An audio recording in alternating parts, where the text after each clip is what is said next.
ಓಂ ಶ್ರೀ ಗುರು ಬಸವೇಶ್ವರಾಯ ನಮಃ. ರಾವಳಗುಂಡವಾಡೆಯ ಆರಾಧ್ಯ ದೈವ ಮಹಾದೇವನ ದಿವ್ಯ ಸನ್ನಿಧಿಗೆ ಭಕ್ತಿಯ ನಮನಗಳನ್ನು ಸಮರ್ಪಿಸಿ, ಬೀಳೂರಿನ ಆರಾಧ್ಯ ಪರಮ ಪೂಜನೀಯ ಶ್ರೀಮನ್ ನಿರಂಜನ ಪ್ರಣವ ಸ್ವರೂಪಿ ರಾಜಯೋಗಿ ಗುರುಬಸವ ಮಹಾಶಿವಯೋಗಿಗಳನ್ನು ಭಕ್ತಿಯಿಂದ ಸ್ಮರಿಸಿ, ವೇದಾಂತದ ಜ್ಞಾನವನ್ನು ನಾಡಿನಲ್ಲಿ ತಮ್ಮ ಬದುಕಿನ ಮೂಲಕ ಬೋಧಿಸಿದ ಮಹಾ ತಪಸ್ವಿಗಳು, ಶ್ರೇಷ್ಠ ಜ್ಞಾನಿಗಳಾದ ಜಗದ್ಗುರು ಸಿದ್ಧಾರೂಢರನ್ನು ಭಕ್ತಿಯಿಂದ ಸ್ಮರಿಸಿ,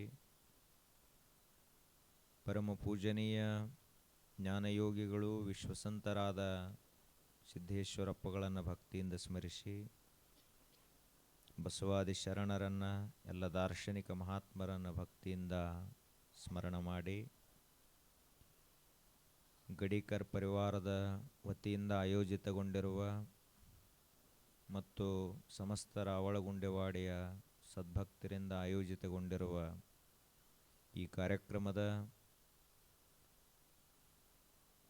ಭಾಗವಾಗಿರುವ ತಮ್ಮೆಲ್ಲರಿಗೂ ಕೂಡ ಭಕ್ತಿಯ ಶರಣು ಶರಣಾರ್ಥಿಗಳು.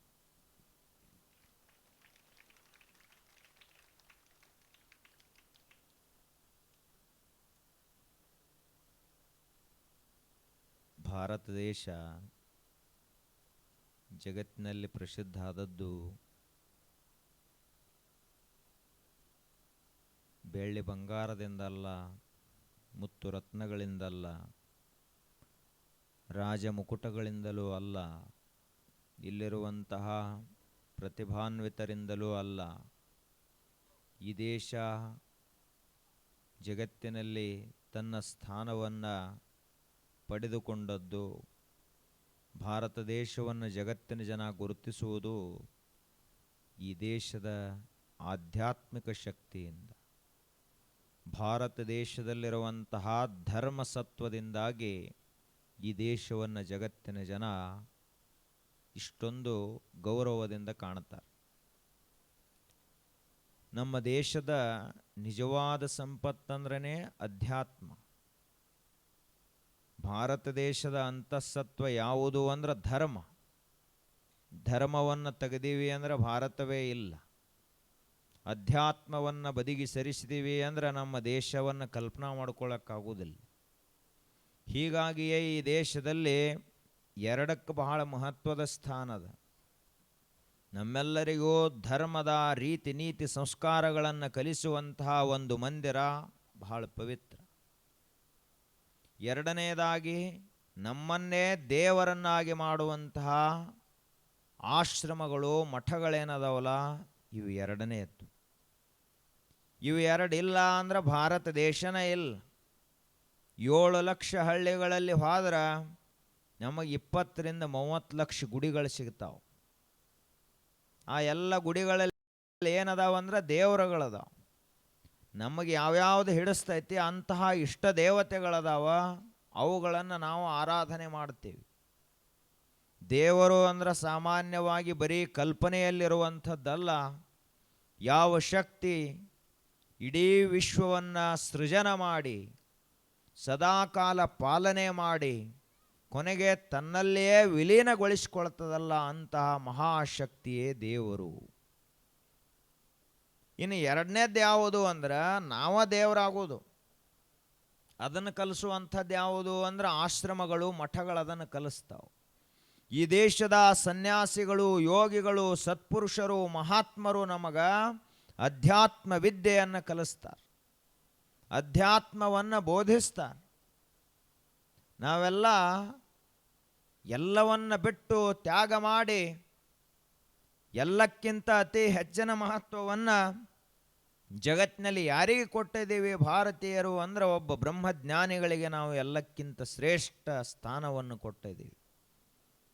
ಒಬ್ಬರು ಮಹಾತ್ಮರು, ಯೋಗಿಗಳು ರಾಜ್ಯಕ್ಕೆ ಬಂದರು ಅಂದ್ರೆ ಹಿಂದಿನ ಕಾಲದ ರಾಜ ಮಹಾರಾಜರು ತಾವು ತಮ್ಮ ಸಿಂಹಾಸನದಿಂದ ಇಳಿದ ಕೆಳಗೆ ಕೂಡಿರ್ತಾ ಇದ್ರು. ಆ ಸಿಂಹಾಸನದ ಮೇಲೆ ಒಬ್ಬ ಯೋಗಿಯನ್ನು, ಮಹಾತ್ಮನನ್ನು ಕೂಡಿಸ್ತಾ ಇದ್ರಲ್ಲ. ಇದೇ ತೋರಿಸ್ತದ ಭಾರತ ಅಧಿಕಾರ ಅಂತಸ್ತು ಐಶ್ವರ್ಯಗಳಿಗೆ ಮಹತ್ವವನ್ನು ಕೊಟ್ಟಿಲ್ಲ, ಜ್ಞಾನ ತಪಸ್ಸುಗಳಿಗೆ ಮಹತ್ವವನ್ನು ಕೊಟ್ಟದಂತ ತೋರಿಸ್ತದೆ. ನಾವೆಲ್ಲ ಜ್ಞಾನಕ್ಕೆ ಮಹತ್ವವನ್ನು ಕೊಟ್ಟಂಥವ್ರು. ಆದರೆ ಕಾಲ ಬರಬರ್ತ ನಮಗೂ ವಿದೇಶದವರ ಪ್ರಭಾವ ಆತು. ಹಿಂಗಾಗಿ ಜ್ಞಾನ ಯಾವನ ಹತ್ತಿರ ಅದ ಅದನ್ನು ನೋಡಂಗಿಲ್ಲ ಈಗ ಮಂದಿ. ಚಲೋ ಕಡಕರಿಬೆ ಹಾಕಿರಬೇಕು, 10 ಬಟ್ಟೆ ಬಂಗಾರ ಉಂಗುರ ಇರಬೇಕು, ದೊಡ್ಡ ಕಾರ್ ಇರಬೇಕು, ಆ ಬಳಿಕ ದೊಡ್ಡದೊಂದು ಮನೆ ಕಟ್ಟಿಸಿರಬೇಕು. ಅಂಥವನನ್ನು ಎಲ್ಲರೂ ಬರ್ರಿ ಕುಂಡ್ರಿ ಅಂತ ಕರೀತಾರೆ ಹೊರತು ಯಾವನಲ್ಲಿ ಜ್ಞಾನದ ತಪಸ್ಸದ ಅಂಥ ತಪಸ್ವಿಯನ್ನು ನಾವು ಯಾರೂ ಲಕ್ಷ್ಯ ಕೊಡಂಗಿಲ್ಲ.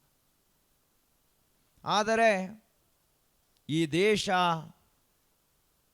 ಯಾರು ಜ್ಞಾನವನ್ನು ಪ್ರೀತಿ ಮಾಡ್ತಾರಲ್ಲ ಅಂಥವರ ದೇಶ, ಜ್ಞಾನವನ್ನು ಪೂಜಿಸುವಂಥವರ ದೇಶ, ಜ್ಞಾನವನ್ನು ಆರಾಧಿಸುವಂಥವರ ದೇಶ.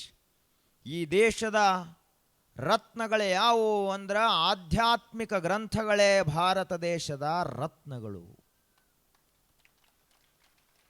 ನಮ್ಮ ದೇಶದಿಂದ ಉಪನಿಷತ್ತುಗಳನ್ನು ತೆಗೆದ್ರೆ ಭಾರತ ದೇಶ ಬದುಕಂಗಿಲ್ಲ. ಈ ದೇಶದಲ್ಲಿಂದ ಬ್ರಹ್ಮಸೂತ್ರಗಳು, ಭಗವದ್ಗೀತೆ, ಆ ಬಳಿಕ ಅಭಂಗಗಳು, ದಾಸರ ಪದಗಳು, ವಚನಗಳು, ತತ್ವ ಪದಗಳು, ಇವೆಲ್ಲ ಆಧ್ಯಾತ್ಮಿಕ ಸಾಹಿತ್ಯವನ್ನು ತೆಗೆದು ಬಿಟ್ಟಿವೆ ಅಂದರೆ ಇಲ್ಲೇನು ಉಳಿತದ? ಧರ್ಮೋ ಹಿ ವಿಶ್ವಸ್ಯ ಜಗತಃ ಪ್ರತಿಷ್ಠಾ. ಇಡೀ ಜಗತ್ತನ್ನು ಧರಿಸಿದಂಥ ಅತ್ಯದ್ಭುತ ಶಕ್ತಿ ಅಂದ್ರೆ ಧರ್ಮ. ಧರ್ಮದ ಮೇಲೆ ಜಗತ್ತಿನಂತೈತೆ ಹೊರತು ಅಧರ್ಮದ ಮೇಲೆ ಅಲ್ಲ. ಸತ್ಯದ ಮೇಲೆ ಈ ವಿಶ್ವ ಪ್ರತಿಷ್ಠಿತವಾಗಿದೆ ಹೊರತು ಸುಳ್ಳಿನ ಮೇಲಲ್ಲ.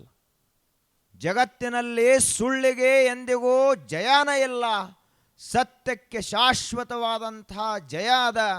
ಇದನ್ನು ಹೇಳಿದಂಥವರೇ ನಮ್ಮ ಋಷಿಮುನಿಗಳು. ಸತ್ಯಮೇವ ಜಯತೆ ನ ಅನೃತಂ. ಸುಳ್ಳು ಹೇಳವ 1000 ಸುಳ್ಳು ಹೇಳಬಹುದು, ಸತ್ಯ ಮಾತ್ರ ಯಾವಾಗಲೂ ಒಂದೇ ಇರ್ತದ, ಅದು ಎಂದೂ ಬದಲಾಗಂಗಿಲ್ಲ. ಸತ್ಯ ಅನೇಕ ರೀತಿಯಾಗಿ ವರ್ಣರಂಜಿತವಾಗಿರಬಹುದು ಸುಳ್ಳ, ಆದರೆ ಸತ್ಯ ಮಾತ್ರ ಸದಾ ಕಾಲ ಹೆಂಗೆ ಇದ್ದಂಗೆ ಇರ್ತೈತಿ, ಬಣ್ಣ ಅನ್ನೋದು ಅದಕ್ಕೆ ಗೊತ್ತಿಲ್ಲ. ಆದ್ದರಿಂದ ನಾವೆಲ್ಲ ಮಕ್ಕಳಿಗೆ ಶಿಕ್ಷಣ ಕೊಡುವುದಂದ್ರೆ ಏನು ಕಲಿಸಬೇಕಾಗ್ಯದ ಅಂತ ಕೇಳಿದ್ರೆ ಸತ್ಯಮೇವ ಜಯತೆ ನಾನೃತಂ ಅನ್ನುವಂಥ ವಾಕ್ಯವನ್ನು ಕಲಿಸಿದ್ದೀವಿ ಅಂದರೆ ಶಿಕ್ಷಣ ಕೊಟ್ಟಂಗಾತು. ಮಕ್ಕಳಿಗೆ ಏನು ಕಲಿಸುವುದದ? 99% ಮಾಡ್ರೆ ಅಷ್ಟ ಉತ್ತೀರ್ಣರಾಗುವುದಿಲ್ಲ ಮಕ್ಕಳು. ಮಕ್ಕಳಲ್ಲಿ ಪ್ರಾಮಾಣಿಕತೆ ಬೆಳೆದ್ರೆ ಅವಾಗ ನಿಜಕ್ಕೂ ಅವರು ಉತ್ತೀರ್ಣರಾಗ್ತಾರೆ, ಯಶಸ್ವಿಗಳಾಗ್ತಾರೆ. ಜೀವನದಲ್ಲಿ ಫಸ್ಟ್ ಕ್ಲಾಸ್ ಬರಬೇಕಾಗ್ಯದವರು ಬರೀ ಶಾಲೆಯಲ್ಲಿ ಅಷ್ಟೇ ಅಲ್ಲ, ಪರೀಕ್ಷೆಯಲ್ಲಿ ಅಷ್ಟೇ ಫಸ್ಟ್ ಕ್ಲಾಸ್ ಬಂದ್ರೆ ತೊಗೊಂಡೇನು ಮಾಡೋದದ? ಮುಂದೆ ಏನಾರ ಜೀವನದಲ್ಲಿ ಸಮಸ್ಯೆ ಬಂತು ಅಂದ್ರೆ ವಿಷದ ಬಾಟ್ಲಿ ಕುಡ್ದು ಆತ್ಮಹತ್ಯೆ ಮಾಡ್ಕೋತಾರೆ. ಅದಕ್ಕೆ ಶಿಕ್ಷಣ ಅಂತಾರೇನು? ಶಿಕ್ಷಣ ಅಂದರೆ ಇದು ಯಾವುದೂ ಅಲ್ಲ, ಇನ್ನೊಬ್ಬರ ವಸ್ತುವನ್ನು ಮುಟ್ಟದಂತೆ ಇರುವುದು. ಜೀವನದ ದಾರಿ ಸತ್ಯದ ಮೇಲೆ ಸಾಗಬೇಕು. ನಾವು ದುಡಿದು ಇನ್ನೊಬ್ಬರಿಗೆ ಉಣಿಸಬೇಕೇ ಹೊರತು ಇನ್ನೊಬ್ಬರದನ್ನು ಕಸ್ಕೊಂಡು ಎಂದು ಬದುಕಬಾರದಲ್ಲ. ಇದಕ್ಕೆ ಶಿಕ್ಷಣ ಅಂತ ಕರೀತಾರೆ.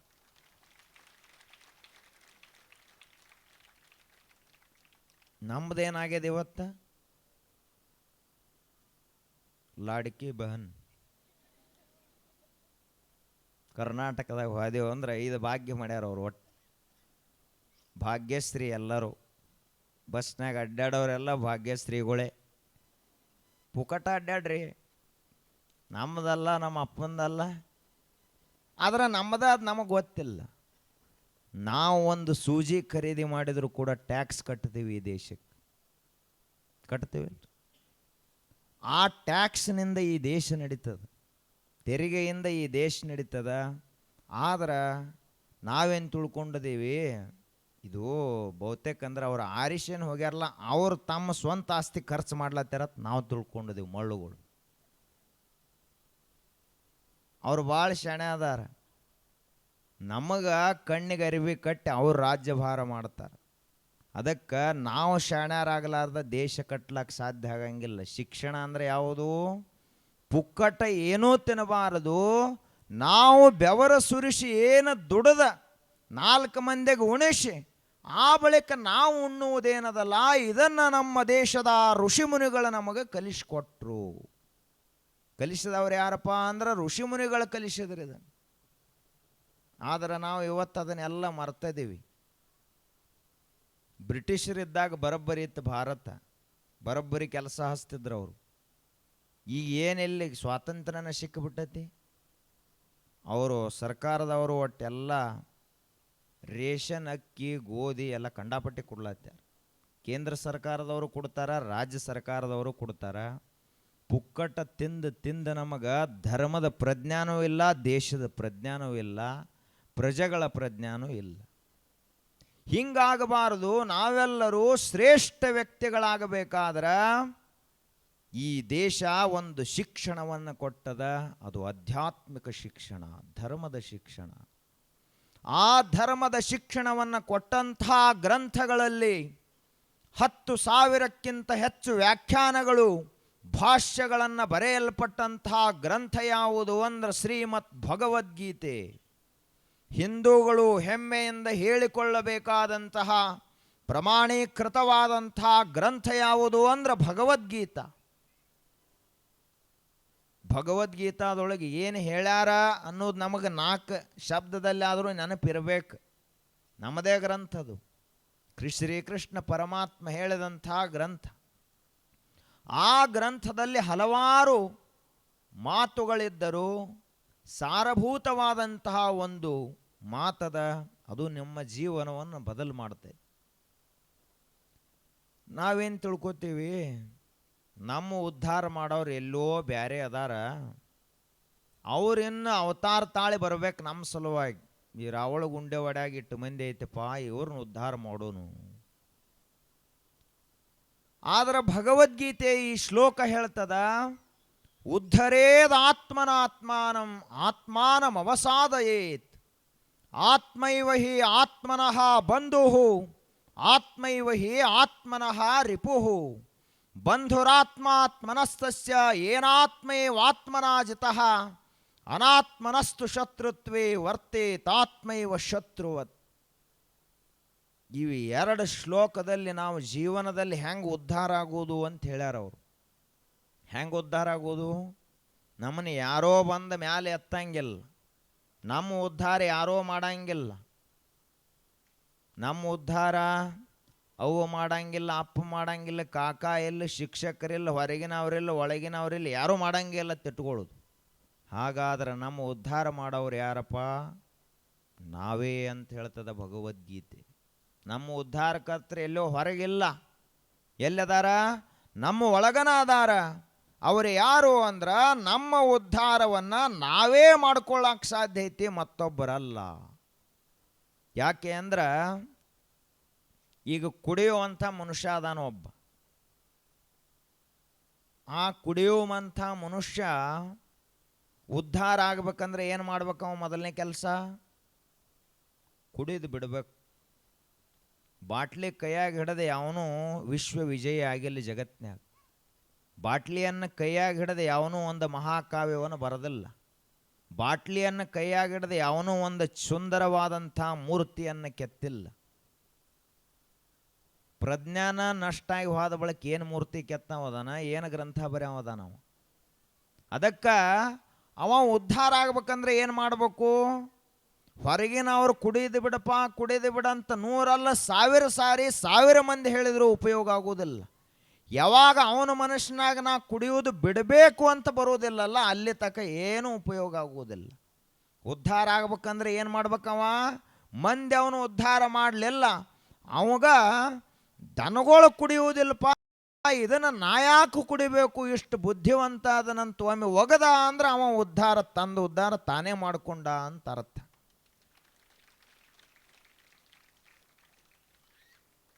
ಈಗೇನು ರಾತ್ರಿ 12 ಆಗೈತೇಳಿ ಈಗ ಯಾರು ನೋಡ್ತಾರೆ? ಮತ್ತು ರಾತ್ರಿ ಕುಡಿದು ಮತ್ತೆ ಮುಂಜಾನೆ 6 ಅನ್ನೋದಾಗ ಪೂರ್ಣ ಮತ್ತೆ ಹೆಂಗೆ ಅಗದಿ ವಿಭೂತಿ ಹಚ್ಕೊಂಡು ಓಂ ನಮಃ ಶಿವಾಯ ಅನ್ಕೊ. ಹಿಂಗಾದ್ರೆ ಕೆಲಸ ಆಗಂಗಿಲ್ಲ. ಬೆಕ್ಕ ಕಣ್ಣು ಮುಚ್ಚಿ ಹಾಲು ಕುಡಿತಿತ್ತ, ಜಗತ್ತೆಲ್ಲ ಕಣ್ಣ ಮುಚ್ಚೈತೆ ತಿಳ್ಕೊಂಡು ತಾನ ಒಂದ ಮುಚ್ಚೈತಿ. ಹಂಗೆ ನಾವು ತಪ್ಪು ಕೆಲಸ ಮಾಡ್ತೀವಿ, ಮಂದಿಗೆ ಯಾರಿಗೂ ಗೊತ್ತಿಲ್ಲ ಅಂತ ತಿಳ್ಕೊಂಡಿರ್ತೀವಿ. ಹಂಗಾಗಬಾರದು. ನಾವೇನಾದರೂ ಉದ್ಧಾರ ಆಗಬೇಕಾದ್ರೆ ಮಹಾತ್ಮರು ಏನು ಹೇಳ್ಯಾರಪ್ಪ? ಬಿಡಿ ಸಿಗರೇಟ್ ಸೇದತ್ ಹೇಳ್ಯಾರ. ಈ ಸಿಗರೇಟ್ ಸೇದೋ ಮಂದಿನ ನೋಡ್ಬೇಕು. ಹೊರಗೆ ಬ್ಯಾಸಿಗೆ ಮೇದ ಬಿಸಿಲ 45 ಡಿಗ್ರಿ ಟೆಂಪ್ರೇಚರ್ ಇರ್ತೈತಿ. ಒಂದ್ರ ಮೇಲೆ ಒಂದು ಸಿಗರೇಟ್ ಹಚ್ತಿರ್ತಾನೆ. ಸಮಾಧಾನ ಇಲ್ಲ ಒಟ್ಟ. ಶರೀರ ಹೇಳ್ತೈತಿ, ಏನು ಹುಚ್ಚದಿವೋ, ದೇವರ ನಿನ್ನ ಸಿಗರೇಟ್ ಸೇದ್ಲಾಕ ಸೃಷ್ಟಿ ಮಾಡಿಲ್ಲ. ಈ ಜಗತ್ತಿನಲ್ಲಿ ಲಕ್ಷ ಪ್ರಕಾರದ ಹೂ ಹಣ್ಣುಗಳನ್ನು ತಯಾರು ಮಾಡೀನಿ, ಅದರ ವಾಸನ ತಗೊಳಕ್ಕೆ ಕಳಿಸೇನೋ ಹುಚ್ಚಾತ್ ದೇವ್ರು ಹೇಳ್ತಾನೆ. ಆದರೆ ನಮಗದರ ಪರಿಜ್ಞಾನ ಇಲ್ಲ. ಹೂವು ಹಣ್ಣ ಇವೆಲ್ಲ ನಮ್ಮ ಕಲ್ಪನಾದೊಳಗಿಲ್ಲ. ಚಲೋ ಸಸ್ಯಾಹಾರ ತಿಂದು ಬದುಕಪ್ಪ, ಒಬ್ಬ ಮನುಷ್ಯ ಆಗಿ ಜ್ಞಾನಿಯಾಗಿ ಬದುಕಂತ ದೇವರು ಕಳಿಸಿದ್ರೆ ನಾವೇನು ತಿಂದೀವಿ? ಹುಲಿ ಸಿಂಹ ತಿಂತವಲ್ಲ ಪ್ರಾಣಿ ಪಕ್ಷಿಗಳನ್ನೆಲ್ಲ ತಿಂದು ಮಾಂಸಾಹಾರಿಗಳಾಗಿ ಬಿಟ್ಟಿವಿ. ಒಬ್ಬ ಮಾಂಸಾಹಾರಿಯಾದಂಥ ಮನುಷ್ಯ ಎಂದಾದರೂ ಕೂಡ ದೇವ ದರ್ಶನ ಮಾಡ್ಕೊಳ್ಳೋಕೆ ಸಾಧ್ಯ ಆಗ್ತೈತೇನು? ಅಂಗುಲಿ ಮಾಲ ಬದಲಾದ ಅವ ಒಬ್ಬರನ್ನು ಕೊಂದ ಅಂದ್ರೆ ಹೆಬ್ಬಟ್ಟು ಒಂದು ಕಟ್ ಮಾಡಿ ಅದನ್ನು ಸೂಜಿಯಲ್ಲಿ ಪೋಣಿಸಿ ಕೊಳ್ಳಾಗ ಮಾಲೆ ಮಾಡಿ ಹಾಕೋತಿದ್ದ. ಅಂಗುಲಿ ಮಾಲ ಅವನ ಕೊರಳಲ್ಲಿ ಯಾವ ಮಾಲೆ ಇತ್ತು ಅಂದ್ರೆ ಬೆರಳಿನ ಮಾಲೆ ಇತ್ತು. ಎಷ್ಟು ಮನುಷ್ಯರನ್ನ ಇಲ್ಲಿ ತಕ ಕೊಲೆ ಮಾಡೇನೆ ಅದರ ಸಾಕ್ಷಿಯಾಗಿ ಕೊರಳಲ್ಲಿ ಮಾಲೆ ಇತ್ತು. ನಿಮ್ಮ ಕೊರಳಾಗ ಬಂಗಾರದ ಮಾಲೆ ಅದಾವ, ಅವನ ಕೊರಳಾಗಿದ್ದು ಬೆರಳಿನ ಮಾಲೆ ಇತ್ತು, ಹೆಬ್ಬಟ್ಟಿನ ಅಂಗುಷ್ಟದ ಮಾಲೆ ಇತ್ತು. ಅಂತಹ ಅಂಗುಲಿ ಮಾಲ ಬುದ್ಧನ ಒಂದು ದರ್ಶನದಿಂದಾಗಿ ಸಂಪೂರ್ಣವಾಗಿ ಬದಲಾದ ಒಬ್ಬ ಶ್ರೇಷ್ಠ ಬೌದ್ಧ ಭಿಕ್ಷುವಾದ, ಮಹಾತ್ಮನಾದ. ಇದಕ್ಕೇನಂತಾರ ಉದ್ಧಾರ ಆಗುವುದು ಅಂತ ಕರೀತಾರೆ. ನಾವೇನು ತಿಳ್ಕೊಂಡಿದ್ದೀವಿ? ಉದ್ಧಾರ ಆಗುವುದು ಅಂದ್ರೆ ಮರಿಮಕ್ಕಳು ಹುಟ್ಟಿ ತಲೆ ಮೇಲೆ ಬಂಗಾರ ಹೂ ಹಾಕಿರು ಅಂದ್ರೆ ಉದ್ಧಾರ ಆದೀವು ನೋಡಪ್ಪ. ಉದ್ಧಾರ ಏನಾಗ್ತೀರಿ? ಮೊಮ್ಮಕ್ಕಳು ಮರಿಮಕ್ಕಳು ಹುಟ್ಟಿದ್ರೆ ಉದ್ಧಾರ ಆದಂಗಲ್ಲ.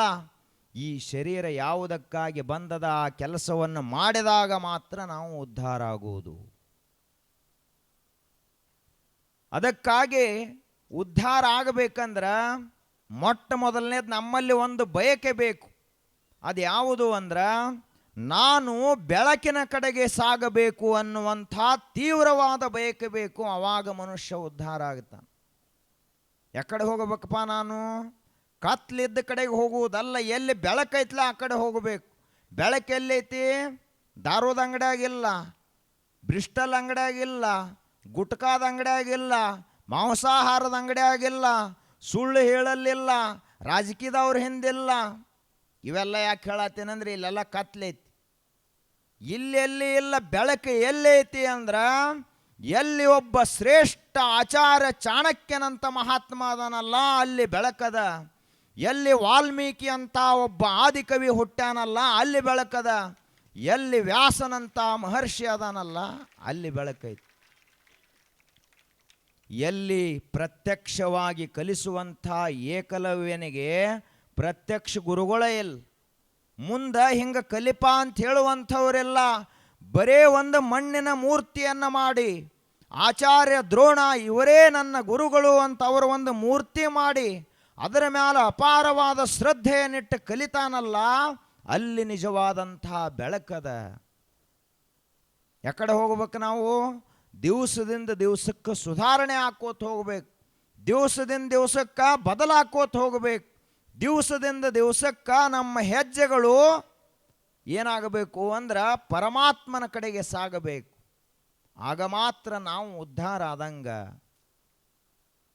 ಕಲಿಯುಗದ ಅತ್ಯಂತ ತಪ್ಪು ಕಲ್ಪನಾ ಏನು ಅಂದ್ರೆ ನಾವೆಲ್ಲ ಬೆನ್ನು ಹತ್ತಿದ್ದು ಎದಕ್ಕೆ ಅಂದ್ರೆ ಶ್ರೀಮಂತಿಕೆ ಹಿಂದೆ ಬೆನ್ನು ಹತ್ತಿದ್ದೀವಿ, ಅಧಿಕಾರದ ಹಿಂದೆ ಬೆನ್ನು ಹತ್ತಿದ್ದೀವಿ. ಇವೆರಡೂ ನಿಜಕ್ಕೂ ಕತ್ತಲೆಯ ದಾರಿಗಳು. ಸಂಪತ್ತು ಎಷ್ಟಿದ್ರೆ ನಾವು ಜ್ಞಾನಿ ಮಾಡ್ತತೇನು ಮನುಷ್ಯನನ್ನು? ಅಧಿಕಾರ ಅಂಥದ್ದಿದ್ರೆ ನಾವು ಅಧಿಕಾರ ಗದ್ದಿಗೆ ಮೇಲೆ ಕೂತು ಮನುಷ್ಯ ಏನು ಜ್ಞಾನಿ ಆಗುತ್ತಾನೆ? ಅದಕ್ಕೆ ಇದು ಯಾವುದೂ ಮುಖ್ಯ ಅಲ್ಲ. ಮುಖ್ಯ ಯಾವುದು ಅಂದ್ರೆ ಮಹಾತ್ಮರು. ಈಗ ಸಿದ್ಧಾರೂಢರು ಏನು ಕೈಯಾಗ ಬಂಗಾರದ ಉಂಗುರದು ಹಾಕಿದ್ರ? ಹಾಕಿದ್ರೆ ಆ ಬಳಿಕ ಸಿದ್ದೇಶ್ವರಪ್ಪಗಳು ಜೀವನದಾಗ ರೊಕ್ಕ ಮುಟ್ಟಿದ್ರ ಅಥವಾ ಒಂದು ದೊಡ್ಡ ಸಿಂಹಾಸನದ ಮೇಲೆ ಕುಂತರೇನು? ಅಧಿಕಾರ ಬಯಸಲಿಲ್ಲ, ರೊಕ್ಕವನ್ನು ಬಯಸಲಿಲ್ಲ. ಆದರೂ ಕೂಡ ಜಗತ್ತಿನಲ್ಲಿ ಜಗತ್ತು ಅವರಿಗೆ ತಲೆಬಾಗಿತೆ ಯಾಕೆ ಅಂದ್ರೆ ಅವರು ಬೆಳಕಿನ ದಾರಿಯಲ್ಲಿದ್ದರು, ಮಹಾತ್ಮರಿದ್ದರು ಅಂತ. ನಾವು ದಿನಂಪ್ರತಿ ನಾವು ಆಯುಷ್ಯ ಹೆಂಗೆ ಲೆಕ್ಕ ಮಾಡ್ತೀವಿ ಅಂದ್ರೆ 1 ಕೋಟಿ ಉಳಿತು ಅಂದ್ರೆ ಜೀವನ ಸಾರ್ಥಕ ಆಯಿತು ಅಂತ ತಿಳ್ಕೊತೀವಿ. 10 ಕೋಟಿ ಎಫ್ ಡಿ ಆಯಿತು ಅಂದ್ರೆ ಬಹಳ ದೊಡ್ಡ ಸಾಹುಕಾರ ಆದೀವಿ, ಇನ್ನೇ ನಮ್ಮ ಜೀವನ ಆರಾಮವಾಗಿ ಹೋಗ್ತದೆ ಅಂತ ತಿಳ್ಕೊತೀವಿ. 10 ಕೋಟಿ ಕೊಟ್ಟು ಒಬ್ಬ ಮನುಷ್ಯ ಬ್ರಹ್ಮಜ್ಞಾನಿ ಆಗ್ಲಕ್ಕೆ ಸಾಧ್ಯ ಆಗ್ತತೆ? ಮಹಾತ್ಮ ಆಗ್ತಾನೇನು? ಏನಿರ್ದೊಡೇನು ನಿಜ ಬೋಧೆಯೊಂದಿಲ್ಲದಿರೇ ಕಾನನದ ಬೆಳದಿಂಗಳಂತೆ ನಿಷ್ಫಲವು. ಏನಿದ್ದರೆ ಏನು ಮಾಡೋದಪ್ಪ? ಚಲೋ ಶರೀರ ಕೊಟ್ಟಾನ ದೇವರ, ಆದರೂ ಕೂಡ ನೀನು ನಿನ್ನನ್ನು ತಿಳಿಯದೆ ಹೋದ್ರ ಆ ದೇಹ ವ್ಯರ್ಥ. ಬಹಳ ಚಲೋ ಸಂಸ್ಕಾರವಂತ ಮನೆಯಲ್ಲೇ ದೇವರು ನಿನ್ನನ್ನು ಹುಟ್ಟಿಸ್ಯಾನ, ಆದರೂ ಕೂಡ ನೀನು ಬದಲಾಗದೆ ಹೋದ್ರ, ನೀನು ತಿಳಿದುಕೊಳ್ಳದೆ ಹೋದ್ರ ಆ ಸಂಸ್ಕಾರವಂತ ಮನೆತನ ವ್ಯರ್ಥ. ನಿನ್ನನ್ನು ಒಬ್ಬ ಶ್ರೀಮಂತರ ಮನೆಯಲ್ಲಿ ದೇವರು ಯಾಕೆ ಹುಟ್ಟಿಸ್ಯಾನಂದ್ರೆ ದುಡಿಯುವಂಥ ಮಂದಿಗೆ ಆತ್ಮಚಿಂತನಕ್ಕೆ ಸಮಯ ಸಿಗಂಗಿಲ್ಲ. ಅದಕ್ಕೆ ನಿನಗೆ ಸಮಯ ಸಿಗಲಿ, ಧ್ಯಾನ ಮಾಡ್ಲಾಕ, ಜಪ ಮಾಡ್ಲಾಕ, ತಪಸ್ಸು ಮಾಡ್ಲಾಕ ಸಮಯ ಸಿಗಲಿ ಅಂತ ದೇವರ ಶ್ರೀಮಂತರ ಮನೆಯಾಗ ಹುಟ್ಟಿಸಿದ. ನಾವೇನು ತಿಳ್ಕೊಂಡಿವಿ? ಮಜಾ ಮಾಡ್ಲಾಕ ದೇವರು ನಮ್ಮನ್ನು ಇಲ್ಲಿ ಹುಟ್ಟಿಸ್ಯಾನ ಅಂತ ತಿಳ್ಕೊಂಡಿವಿ. ಆದ್ದರಿಂದ ನಾವು ಉದ್ಧಾರ ಆಗಬೇಕಾದ್ರೆ ಬೆಳಕಿನ ದಾರಿಯನ್ನು ಹಿಡಿಬೇಕು. ಬೆಳಕಿನ ದಾರಿಯನ್ನು ಎಲ್ಲೋ ನಾವು ಹೊರಗೆ ಹುಡುಕಾಡ್ಲಾಕ ಹೋಗ್ತೀವಿ, ಹೊರಗೆಲ್ಲೂ ಹುಡುಕಾಡೋದಲ್ಲ. ನಾವೇ ಕಣ್ಣು ಮುಚ್ಚಿ ಕುತ್ಕೊಂಡು ನಾನು ಯಾರಪ್ಪ ಅಂತ ವಿಚಾರ ಮಾಡ್ಲಿಕ್ಕೆ ಚಾಲೂ ಮಾಡಿದ್ದೀವಿ ಅಂದರೆ ಬೆಳಕಿನ ದಾರಿಗೆ ಹೊಂಟಿದ್ದೀವಿ ಅಂತ ಅರ್ಥ. ನಮಗೆ ಕಣ್ಣು ತೆಗೆದಾಗ ಅಷ್ಟೇ ಈ ಜಗತ್ತೆಲ್ಲ ಕಾಣ್ತೈತಿ, ಕಣ್ಣು ಮುಚ್ಚಿದೀವಿ ಅಂದ್ರೆ ಅದೇ ಕ್ಷಣ ಜಗತ್ತು ಶೂನ್ಯ. ಶೂನ್ಯವಾದಾಗ ನಿಜವಾದ ಪ್ರವಾಸ ಯಾವ ರೀತಿಯಾಗಿರ್ತದ ಅನ್ನೋದನ್ನು ನಾವು ಸಾಧನ ಮಾಡಬೇಕಾಗ್ತದೆ. ಒಬ್ಬ ಮನೆ ಬಿಟ್ಟು ಹೊಂಟ. ಎದಕ್ಕೆ ಹೊಂಟ ಅಂದ್ರೆ ಮನ್ಯಾಗ ಹುಡುಗರು ಮನೆ ಬಿಟ್ಟು ಹೊಕ್ಕಾವ ಒಂದು ವಯಸ್ಸಿಗೆ. ಯಾವಾಗ ಹೊಕ್ಕವ? 10ನೇತೆ 12ನೇತೆ 15 ಡಿಗ್ರಿ ಅದು ಇದ್ದ ಸಮಯಕ್ಕೆ ನೀವು ಅಕಸ್ಮಾತ್ ಕೇಳಿದಟ್ಟು ರೊಕ್ಕ ಅದು ಕೊಡಲಿಲ್ಲ. ಈಗಿನ ಕಾಲದಾಗ ಮೊಬೈಲ್ ಕುಂಡ್ರಿಸಿ ಕೊಡಲಿಲ್ಲ. ಒಂದು ದೊಡ್ಡ ಟೂ ವೀಲರ್ ಕೊಡಿಸಿ ಕೊಡಲಿಲ್ಲ. ಆ ಬಳಿಕ ಅವರಿಗೆ ಬೇಕಾದಂಗೆ ನೀವು ಖರ್ಚು ಮಾಡ್ಲಿಕ್ಕೆ ರೊಕ್ಕ ಕೊಡಲಿಲ್ಲ ಅಂದ್ರೆ ಮನೆ ಬಿಟ್ಟು ಹೋಗಿಬಿಡ್ತಾವೆ ಹುಡುಗರು. ಇನ್ನು ಕೆಲವೊಂದಿಷ್ಟು ಹುಡುಗರು ನಾ ಹೇಳಿದವ್ರ ಜೋಡಿ ಲಗ್ನ ಮಾಡಲಿಲ್ಲ ಅಂದ್ರೆ ಮನೆ ಬಿಟ್ಟು ಹೊಕ್ಕನಂತ ಹೇಳ್ತಾವೆ. ಮನೆ ಬಿಟ್ಟು ಹೊಕ್ಕೈತೆ ಭಾಳ ಮಂದಿ, ಆದ್ರೆ ಎದಕ್ಕೆ ಮನೆ ಬಿಟ್ಟು ಹೊಂಟಾರ ಅನ್ನೋದು ಭಾಳ ಮುಖ್ಯ. ಹಂಗೆ ಒಬ್ಬ ಹುಡುಗ ಮನೆ ಬಿಟ್ಟು ಹೋದ. ಎದಕ್ಕೆ ಮನೆ ಬಿಟ್ಟು ಹೋದ ಅಂದ್ರೆ ಜಗತ್ನಾಗ ಎಲ್ಲಕ್ಕಿಂತ ಕಿಮ್ಮತ್ತಿಂದ ಯಾವುದು ಅಂದ್ರೆ ಜ್ಞಾನ. ಆ ಜ್ಞಾನವನ್ನು ಪಡೆದುಕೊಳ್ಳಬೇಕು ಅಂತ ಮನೆ ಬಿಟ್ಟು ಹೋದ. ಚಪ್ಪಾಳೆ ಹೊಡೆದ್ರಿ ಮತ್ತು ನಾಳೆ ಯಾರು ಬಿಟ್ಟು ಹೋಗೋರಪ್ಪ ಜ್ಞಾನಕ್ಕಾಗಿ? ಯಾರಿಲ್ಲ. ಅವಾಗ ಎಲ್ಲಿ ಹೋದ ಅಂದ್ರೆ ಅವ ಒಬ್ಬ ದೊಡ್ಡ ಮಹಾತ್ಮರ ಕಡೆಗೆ ಹೋದ. ತಿರುಗಾಡ್ಕೋತ್ ಎಲ್ಲಿಗೆ ಹೋದ ಅಂದ್ರೆ ಒಬ್ಬ ದೊಡ್ಡ ಸಂತ ಮಹಾತ್ಮರಿದ್ರು, ಅವ್ರ ಕಡೆಗೆ ಹೋದ. ಅವರಿಗೆ ನನಗೆ ಚಲೋ ಜ್ಞಾನವನ್ನು ಉಪದೇಶ ಮಾಡ್ರಿ ಅಂತ ಕೇಳ್ಕೊಂಡಾಗ ಅವರಂದ್ರು, ಈಗ ತಂಡೆ ಭಾಳ ಹತ್ತೈತಿ ನಮ್ಮ, ನನಗೆ ಚಲೋ ಕಂಬಳಿ ಹೊಚ್ಕೊಳಕ್ಕೆ ತಂದು ಕೊಡು, ನಿನಗೆ ಜ್ಞಾನ ಹೇಳ್ತಂತ ಅವ್ರಂದ್ರು. ಇದು ಸಮಸ್ಯೆನ ಬತ್ತಲ್ಲ ಇವಾಗ. ಮನೆ ಬಿಡಾಗ ಈಗ ಮಂದಿ ತಿಜೋರಿ ತೊಗೊಂಡು ಹೋಗ್ತೈತಿ. ಮನೆ ಬಿಡೋದಾತಂದ್ರೆ ಎಲ್ಲ ಇದ್ದ ಸಂಪತ್ತೆಲ್ಲ ತೊಗೊಂಡ ಮನೆ ಬಿಟ್ಕೊಂಡು ಹೋಗಿಬಿಡ್ತಾರೆ. ಇವು ಏನೂ ಎಲ್ಲ ಖಾಲಿ ಕೈಲೇ ಹೋಗ್ಯಾನ, ಕಂಬಳಿ ಹೆಂಗೆ ತರೋದು? ಅವಾಗ ಕಂಬಳಿ ಮಾರವನ ಕಡೆ ಹೋದ. ಕಂಬಳಿ ಮಾರವಾಗ ನನಗೊಂದು ಕಂಬಳಿ ಕೊಡ್ರಿ ಅಂತ ಕೇಳಿದ. ಅವ ಹೇಳ್ದ, ಎಲ್ಲಿ ಕಂಬಳಿಯೋ ಮರಾಯ ತವಂದು. ಈ ಕಂಬಳಿ ನೇಯಲಕ್ಕೆ ಏನು ಬೇಕಲ್ಲ ಹೆಣಿಲಾಕ, ಆ ಉಣ್ಣಿನ ಬಂದಿಲ್ಲ. ಅವ ಏನ ಕುರಿ ಕಾಯುವಂಥವ ಅದಲ್ಲ, ಉಣ್ಣಿನ ಕಳಿಸಿಲ್ಲ ನಾವು ಈಗೀಗ. ಅವು ಏನಾಗೈತೋ ಗೊತ್ತಿಲ್ಲ, ನೀ ಹೋಗಿ ಉಣ್ಣಿ ತಂದು ಕೊಟ್ಟೆ ಅಂದ್ರೆ ನಾ ಕಂಬಳಿ ಕೊಡ್ತೀನ ತಿವ ಅಂದ ಹೆಣದ. ಆಯ್ತಪ್ಪ, ಇದರದಿಂದ ಆ ಕಡೆ ಹೋದ ಅವ ಕುರಿಕಾಯ ಅವನ ಕಡೆ ಹೋದ. ಅವ ಕುರಿಕಾಯ ಅವ ಹೇಳಿದೆ ಇವಾಗ, ಅಲ್ಲೂ ಮಳ್ಳ ಮೊದಲ ತಂಡ ಹೆತ್ತೈತಿ, ಯಾರು ರೈತರು ಅಂತೂ ಹೊಲ್ದಾಗ ನಿಂದ್ರಿಸ್ಕೊಡುವಾರು, ಆ ಕುರಿ ಒಂದು ಕಡೆ ತಂದು ಸಂಭಾಳಿಸೋದೇ ನನಗೆ ಸಾಕಾಗ್ಯದ. ಈ ಕುರಿ ಎಲ್ಲ ಒಂದು ದಡ್ಡ್ಯಾಗ ಹಾಕ್ಲಾಕ ಚಲೋ ಬಲಿ ಹೆಣ್ಕೊಂಡು ಬಾ, ಅವಾಗ ನಿನಗೆ ನಾ ಉಣ್ಣಿ ತೆಗೆದು ಕೊಡ್ತನ ತವ ಅಂದ. ಆಯ್ತಪ್ಪ, ಇದು ಮುಂದೆ ಆ ಕಡೆ ಹೋದ, ಮುಂದಿನ ಯಾವ ಬಲಿ ನೇಯ್ತಾನ ಆ ಕಡೆ ಹೋದ. ಅವ ಅಂದ, ತಲೆಗೆ ಹಿಂಗ ಹಣೆಗೆ ಕೈ ಹಚ್ಕೊಂಡು ಕೂತಿದ್ದ ನಾವು. ಹೋಗೋದ್ರೊಳಗೆ ಅವ ಯಾವ ಬಲಿ ನೇಯಾವಿದ್ದ ಅವ ಬಡಿಗ. ಅವಾಗ ಅವ ಏನಂದ, ಅಲ್ಲೋ ನನ್ನ ಚಿಂತೆನ ನನಗೆ ಸಾಕಾಗೈತಿ, ನಿನಗೆಲ್ಲಿನ ಬಲಿ ಕೊಡ್ಲಿ ತವ ಅಂದ.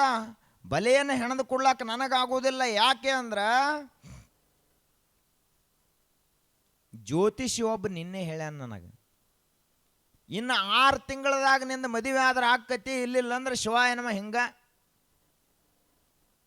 6 ತಿಂಗಳನಾಗ ನಾ ರೊಕ್ಕ ಕೂಡಿಸ್ಬೇಕು, ಕನ್ಯಾ ಹುಡುಕಾಡ್ಬೇಕು, ಎಲ್ಲ ಮನೆ ಕಟ್ಟಬೇಕು, ಅರ್ಧ ಬಿದ್ದೈತಿ, ಎಲ್ಲ ಮಾಡಿ ನಾ 6 ತಿಂಗಳದೊಳಗೆ ಲಗ್ನ ಆಗಬೇಕು, ಇಲ್ಲಿಲ್ಲ ಅಂದ್ರೆ ಎಕ್ಸ್ಪೈರಿ ಆಗಿಬಿಡ್ತನತ್ತವ. ಅವಾಗಿನ್ನ ಇವೇನು ಮಾಡ್ಬೇಕು, ಕನ್ಯಾ ಹುಡ್ಕಾಡ್ಕೊಂಡು ಬರ್ಬೇಕಿವ. ಆ ಕಡೆ ಹೋದ.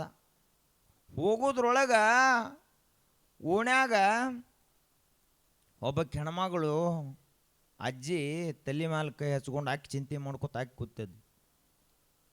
ಯಾಕೆ ಕೂತಿದ್ಲು ಅಂದ್ರೆ, ಆ ಅಜ್ಜಿ ಏನು ಮಗಳಿದ್ಲಲ್ಲ, ಆಕಿಗೊಬ್ಬ ಜ್ಯೋತಿಷಿ ಒಂದು ಹೇಳಿದ್ದ, ನಿನ್ನ ಕೈ ಹಿಡಿಯುವಂಥವ ಒಬ್ಬ ಬಲೆ ನೇಯುವಂಥವದಾನ, ಬಡಿಗ ಅದಾನ, ಅವನೇ ನಿನ್ನ ಕೈ ಹಿಡ್ಲಿಕ್ಕೆ ಸಾಧ್ಯ, ಮತ್ತೊಬ್ಬರ ಜೋಡಿ ನಿನ್ನ ಲಗ್ನ ಆಗೋದಿಲ್ಲ ತವ ಹೇಳಿದ್ದ. ಅವಾಗ ಇವಂಗ ಉಪಾಯ ಗೊತ್ತಾತ. ಕೈಕಾಲು ಬಿದ್ದ, ನಿನ್ನ ಸಲುವಾಗಿ ಅಲ್ಲಿ ಒಬ್ಬ ಬಡಿಗ ಹಣಿ ಕೈ ಹಚ್ಕೊಂಡು ಚಿಂತೆ ಮಾಡ್ಕೋತ ಕೂತಾನ, ಬಾಯವ ಕರ್ಕೊಂಡು ಹೊಕ್ಕನತ್ ಹೋದ. ಅಲ್ಲಿಗೆ ಹೋದ ಕೂಡ್ಲೇನ ಅವು ಬಡಿಗ ಅವಗೂ ಆನಂದ ಆತು. ಎಲ್ಲ ನೋಡ್ರು, ಏನಂತಾರ ಅವಕ್ಕೆ ಸಾಲಾವಳಿ ಅಂತಾರಲ್ಲ, ಸಾಲಾವಳಿ ಕೂಡ್ಬೇಕತ್. ಅವೆಲ್ಲ ಕೂಡಿಸೆ ಮಾಡಿರ್ತಾರೆ, ಮುಂದೆ ಏನೇನೋ ಆಕೈತಿ ಬಿಡ್ರಿ. ಅದು ಸಾಲ 2 ಹಾಕಾವು, 3 ಹಾಕಾವು, ಬೇರೆ ಬೇರೆ ಹಾದಿ ಹಿಡಿತಾವೆ. ಯಾರ್ದು ಜ್ಯೋತಿಷ ತಪ್ಪು ಮಾಡಿ ಲಗ್ನ ಮಾಡಿರ್ತಾರೆ ಹೇಳ್ರಿ, ಎಲ್ಲ ಕುಂಡ್ಲಿ ತೆಗೆದು ಎಲ್ಲ ನೋಡಿ ಮಾಡೇನ ಮಾಡಿರ್ತಾರೆ. ಹೆಸರು ಹೊಂದಲಿಲ್ಲ ಅಂದ್ರೂ ಸಾವಿತ್ರಿ, ಹೊಂದಂಗಿಲ್ಲ ಅಂದ್ರೆ ಗಾಯತ್ರಿ ಹತ್ತಿಡ್ತಾರೆ, ಕಲ್ಲವು ಹೊಂದಲಿಲ್ಲ ಅಂದ್ರೆ ಮಲ್ಲವು ಹತ್ತಿಡ್ತಾರೆ, ಏನಾರ ಗದ್ದಲ ಮಾಡ್ತಾರೆ. ಒಟ್ಟು 1000 ಸುಳ್ಳು ಹೇಳಿ ಒಂದು ಲಗ್ನ ಮಾಡ್ತಾರೆ. ಅದಕ್ಕೆ ಮುಂದೆ ಹಿಂಗೆ ಹೊಕ್ಕಾವತ್ತು ಹೇಳಕ್ಕೆ ಬರಂಗಿಲ್ಲ ಅವು ಗಾಡಿಗಳು. ಇಟ್ಟೆಲ್ಲ ಮಾಡಿ ಅವರಿಬ್ಬರದು ಲಗ್ನ ಮಾಡಿದೆವು. ಮಾಡಿದ ಬಳಿಕ ಅವ ಬಡಿಗ ಏನು ಮಾಡಿದ, ಅವೊಂದು ಬಲಿ ಹೆಣದು ಕೊಟ್ಟ. ಆ ಕುರಿ ಸಲುವಾಗಿದು, ಆ ಕುರಿ ಬಲಿ ತಂದೆವ, ಕುರಿಕಾಯ ಅವ ಕೊಟ್ಟ. ಕುರಿಕಾಯ ಅವ ಅದೆಲ್ಲ ಬಲಿ ಹಾಕಿದ. ಹಾಕಿ ಆ ಬಳಿಕ ಇವಾಗ ಕುರಿ ಉಣ್ಣೆ ಅವ ಕಟ್ ಮಾಡಿ ಅವ ಕೊಟ್ಟ. ಆ ಉಣ್ಣೆ ತಂದ ಕಂಬಳಿ ನೇಯವಾಗ ಕೊಟ್ಟ. ಕಂಬಳಿ ನೇದ ಅವ ಕೊಟ್ಟ. ಆ ಕಂಬಳಿ ತಗೊಂಡು ಇವು ಮಹಾತ್ಮರ ಕಡೆಗೆ ಇವ ಬಂದ. ಅನ್ಕ ಒಟ್ಟಿಗೆ 6 ತಂಡಿ ಬಂದು ಹೋಗಿದ್ದು, ಅಂದ್ರೆ 6 ವರ್ಷ ಆಗಿತ್ತು. ಅವಾಗ ಈ ಕಂಬಳಿ ತಂದು ಕೊಟ್ಟ, ನನಗೆ ಜ್ಞಾನ ದೀಕ್ಷಾ ಕೊಡ್ರಿ ಅಂತ ಕೇಳಿದೆವ. ಅವಾಗ ಮಹಾತ್ಮರಿನ ಜ್ಞಾನ ಆಗಿಲ್ಲ ನಿನಗತ್ ಕೇಳಿದ್ರು ಅವರು. ಇದ್ರಾಗ ಎಲ್ಲ ಜ್ಞಾನ ಐತೆ ಅಂತ ಹೇಳಿದ್ರು ಅವರು. ಕುತ್ಕೊಂಡು ವಿಚಾರ ಮಾಡು ಅಂತ ಹೇಳಿದರು. ಅವಾಗ ಕುತ್ಕೊಂಡು ವಿಚಾರ ಮಾಡಿದ, ನನ್ನ ಜೀವನ ಎದಕ್ಕೆ ಹೋತು? ನನ್ನ ಸಲುವಾಗಿ ಅಂತೂ ಹೋಗಲಿಲ್ಲ. ಎದರ ಸಲುವಾಗಿ ಹೋತು? ಕಂಬಳಿ ತರ್ಲಾಕತ್ತು ಹೋದ, ಅಲ್ಲಿದಿಂದ ಮುಂದೆ ಸಮಸ್ಯೆ ಬೇರೆನೇ ಇತ್ತು. ಆ ಸಮಸ್ಯೆ ಮುಗಿಸ್ಬೇಕತ್ತು ಹೋದ, ಮತ್ತೊಂದು ಸಮಸ್ಯೆ. ಅದನ್ನು ಮುಗಿಸ್ಬೇಕತ್ತು ಹೋದ, ಲಗ್ನ ಆಗಿಲ್ಲ, ತಾಲಿ ಕೂತಿದ್ರು ಅವರು. ಅದನ್ನು ಮುಗಿಸೋದತ್ತು ಹೋದ, ಮತ್ತೆ ಆ ಕಡೆ. ಅದಕ್ಕೆ ಮಹಾತ್ಮರು ಹೇಳಿದರು, ಈ ಜಗತ್ತಿನಲ್ಲಿ ನಿನ್ನ ಸಲುವಾಗಿ ದುಡಿಯೋರು ಯಾರೂ ಇಲ್ಲ ತಮ್ಮ, ಎಲ್ಲ ತಮ್ಮ ಸಲುವಾಗಿ ನಿನ್ನ ಬಳಸ್ಕೋತಾರ ಅಂತ ಮಹಾತ್ಮರು ಹೇಳಿದರು. ಎದರ ಸಲುವಾಗಿ ಬಳಸ್ಕೋತಾರ? ತಮ್ಮ ಉಪಯೋಗ, ನಾವು ಎಷ್ಟು ಅವ್ರ ಕೆಲಸಕ್ಕೆ ಉಪಯೋಗ ಬರ್ತೀವಿ ಇದನ್ನ ನೋಡ್ತಾರೆ ಹೊರತು ನಮಗೆ ಕೆಲಸ ಮಾಡೋ ಸಲುವಾಗಿ, ನಮಗೆ ಉಪಯೋಗ ಮಾಡೋ ಸಲುವಾಗಿ ಯಾರೂ ಕೂಡ ದುಡಿಯಂಗಿಲ್ಲ. ಇದು ಗೊತ್ತಿಲ್ಲ ನಮಗೆ ಸ್ಪಷ್ಟ. ಸ್ವಾರ್ಥ ಸಂಬಂಧಿನ ಸರ್ವೇ ತಸ್ಮಾತ್ ಜಾಗೃತ ಜಾಗೃತ ಜಾಗೃತ. ಈ ಜಗತ್ನಾಗ ಅಪ್ಪ ಮಕ್ಕಳನ್ನ ಸಾಕಿದ್ದೆ ಅದಕ್ಕೆ ಅಂದ್ರೆ ಮುಂದೆ ವಯಸ್ಸಾದ ಕಾಲಕ್ಕೆ ನನ್ನ ಕೈ ಹಿಡ್ಕೊಂಡು ಅಡ್ಡಾಡ್ತಾನ ಅಂತ ಇವ ಜಾಕಿ ಮಾಡ್ಯಾನ. ಅವ್ವ ಒಂದು ತುತ್ತು ಸಣ್ಣ ಮಕ್ಕಳಿಗೆ ಎದಕ್ಕೆ ಉಣಿಸಾಳ ಅಂದ್ರೆ ನಾ ವಯಸ್ಸಾದ ಕಾಲಕ್ಕೆ ನನಗೊಂದು ತುತ್ತು ಉಣಿಸವ್ರು ಯಾರೇ ಇರಲಿ ಅಂತ ತಿಳ್ಕೊಂಡು ಈಗ ಉಣಿಸಾಳ ಅವ್ವ. ಎಲ್ಲರೂ ಸ್ವಾರ್ಥಿಗಳದಾರೆ ಹೊರತು ನಮ್ಮ ಉದ್ಧಾರ ಆಗಲಿ ಅಂತ ಯಾರೂ ದುಡಿಯವ್ರಿಲ್ಲ ಜಗತ್ತಿನೊಳಗೆ. ಅದಕ್ಕೆ ಉದ್ಧರೇದಾತ್ಮನಾತ್ಮಾನಂ. ನಮ್ಮ ಉದ್ಧಾರ ಏನಾದರೂ ಆಗುದಿತ್ತಂದ್ರೆ ನಮ್ಮದು ನಾವೇ ಮಾಡ್ಕೋಬೇಕು, ಮಂದಿ ಯಾರೂ ಮಾಡಂಗಿಲ್ಲ. ಅದಕ್ಕೆ ನಾವೆಲ್ಲರೂ ಕೂಡ ಉದ್ಧಾರ ಆಗಬೇಕಂದ್ರೆ ಅವ್ರು ಹೇಳ್ತಾರ, ಬಂಧುರಾತ್ಮಾತ್ಮನಸ್ತಸ್ಯ ಏನಾತ್ಮಯೇವ ಆತ್ಮನಾಜಿತಃ. ಯಾವ ಮನುಷ್ಯ ತನ್ನ ಮನಸ್ಸಿನ ಮೇಲೆ ಹಿಡಿತ ಸಾಧಿಸಾನ್, ಯಾವ ಮನುಷ್ಯಾಗ ತನ್ನ ಮನಸ್ಸಿನ ಮೇಲೆ ತನಗೆ ನಿಯಂತ್ರಣ ಐತಲ್ಲ ಅವನೇ ಈ ಜಗತ್ತಿನಲ್ಲಿ ಶ್ರೇಷ್ಠ ಪುರುಷನಾಗ್ತಾನ, ಅವ ಉದ್ಧಾರ ಆಗ್ತಾನೆ. ಜಿತೇಂದ್ರಿಯ ಯಾರದಲ್ಲ ಅವನೇ ಜಗತ್ತಿನಲ್ಲಿ ಯಶಸ್ವಿ ವ್ಯಕ್ತಿ. ಯಾವ ತನ್ನ ಮನಸ್ಸಿಗೆ ಗುಲಾಮನಾಗ್ಯಾನಲ್ಲ ಅವನೇ ಸೋತಂಥ ಮನುಷ್ಯ. ಅದಕ್ಕೆ ನಾವು ನಮ್ಮ ಮನಸ್ಸಿನ ಗುಲಾಮ ಆಗಬಾರದು. ಹಾಗಾದರೆ ಏನು ಮಾಡಬೇಕು? ನಾವು ಗುಲಾಮರಿ ಅದಕ್ಕಾಗಿದ್ದೀವಿ, ಇದನ್ನೆಲ್ಲ ವಿಚಾರ ಮಾಡ್ಕೋಬೇಕು. ಎಲ್ಲೆಲ್ಲಿ ಸೋತ ಇದ್ದೀವಿ ನಾವು.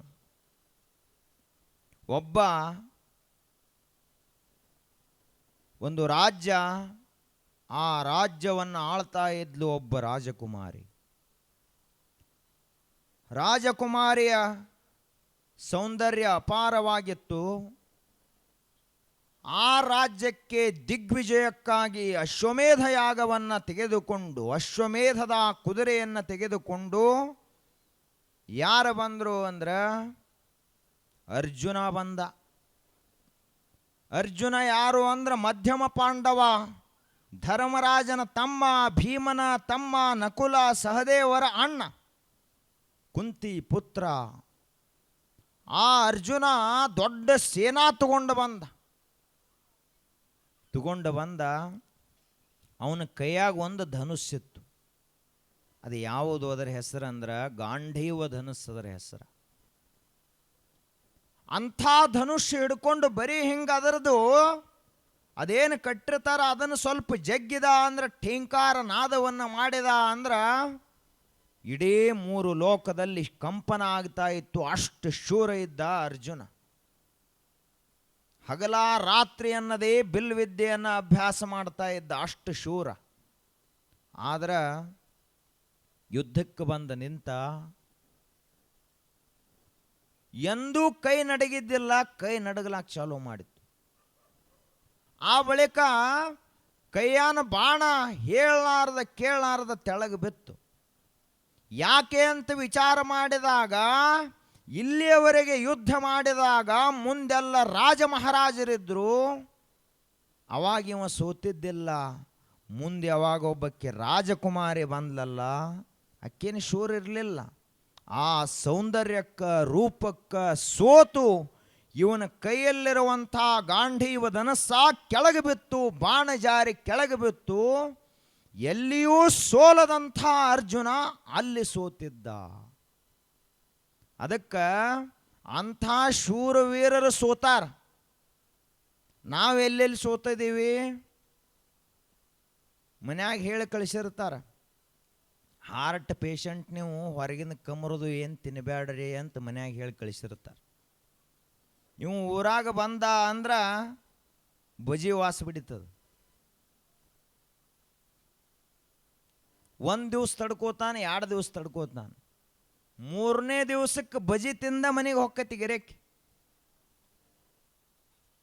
ಹೇಳಾರ್ದ ಹಿಂಗೆ ದಿನ ತಿಂದ ಒಂದು ದಿವಸ ರಾತ್ರಿ 2 ಗಂಟೆಗೆ ಹಾರ್ಟ್ ಓಂ ನಮಃ ಶಿವಾಯ ನಿಲ್ಲಿಸಿಬಿಡ್ತೈತೆ. ಅದು ಮುಗೀತು ನಮ್ಮ ಕೆಲಸ ಇನ್ನ ಅಂಥೇಳಿ. ನಾವು ಅದಕ್ಕೆ ಸೋತ ಇದ್ದೀವಿ. ಇನ್ನು ತಾಯಂದಿರು ಒಟ್ಟ ಊಟನ ಮಾಡಂಗಿಲ್ಲ. ಮುಂಜಾನೆ ಎದ್ರಂದ್ರೆ ಗರಂ ಗರಂ ಚಾ ಕುಡಿದ್ರಪ್ಪ, ಒಂದು ಕಪ್ ತಂಡಿ ಹೊಕ್ಕತ್ತೆ ಅದು ಕುಡಿದ್ರು. ಆ ಬಳಿಕ ಎಲ್ಲ ಸ್ನಾನ ಆತು, ಎಲ್ಲ ವಿಭೂತಿ ಹಚ್ಕೊಂಡು ಮಾಡಿ ಅವಾಗಿದು ಸ್ನಾನ ಆದ ಕೂಡಲೇ ಲಿಂಗಕ್ಕೆ ನೈವೇದ್ಯ ಅವಾಗೊಮ್ಮೆ ಕುಡಿದ್ರು. ಮುಂದೆ ಅನ್ನೋದ್ರಾಗ 10 ಗಂಟೆಗೆ ಅವ್ರು ಪರೂರಿನಿಂದ ಬೀಗರು ಬಂದರು, ಅವಾಗೊಮ್ಮೆ ಕುಡಿದ್ರು. 9 ಗಂಟೆಗೆ ನಾಷ್ಟ ಮಾಡೋ ಸಮಯ ಚಾ ಕುಡಿದ್ರೆ ಊಟ ಹಂಗೆ ಹೋಕ್ಕತಿ. ಊಟ ಇಲ್ಲ ಏನಿಲ್ಲ, ಬರೀ ಚಾನ. ಆ ಬಳಿಕ ಮಧ್ಯಾಹ್ನ 1 ಗಂಟೆಗೆ ಊಟ ಮಾಡಬೇಕಾಗಿತ್ತು. ಆ ಸಮಯಕ್ಕೆ ಎಂದೂ ಬರಲಾರ್ದ ಬೀಗರು ಬಂದ್ರು. ಮತ್ತು ಅವ್ರ ಜೋಡಿ ಚಾ. ಹಿಂಗ ಸಂಜೆ ತಕ ಚಾ ಕುಡಿದ ಊಟ ಇರಲಾರದಂಗ ಪಿತ್ತ ಹೆಚ್ಚಾಗಿ ಹೆಣ್ಮಕ್ಳು ಇವತ್ತು ರಕ್ತಹೀನತೆಯಿಂದ ಬಳಲ್ತಾ ಇದ್ದಾರೆ. ಎದರಿಂದ? ಚಾ. ಇಟ್ಟು ಕಪ್ ಚಾಕ ಸೋತಾರೆ ಯಾರಪ್ಪ? ಎಲ್ಲ ತಾಯಂದಿರು. ಕುಡಿತಿರೋ ಇಲ್ಲೋ ಚಾ ಕುಡ್ಲಾರ್ದವ್ರ ಕೈ ಹತ್ರಪ್ಪ, ಬಹುಮಾನ ಕೊಟ್ಟ ಹೋಗ್ಕನ್ ರಾವಳ ಗುಂಡೆ ಒಡೆ. ಈಗ ಬಹುಮಾನ ನಾವು ಫಸ್ಟ್ ಕ್ಲಾಸ್ ಬಂದವ್ರಿಗೆ ಕೊಡಂಗಿಲ್ಲ, ಯಾವ ಸೋತಿಲ್ಲ ಅವಂಗ ಕೊಡೋದೈತಿ.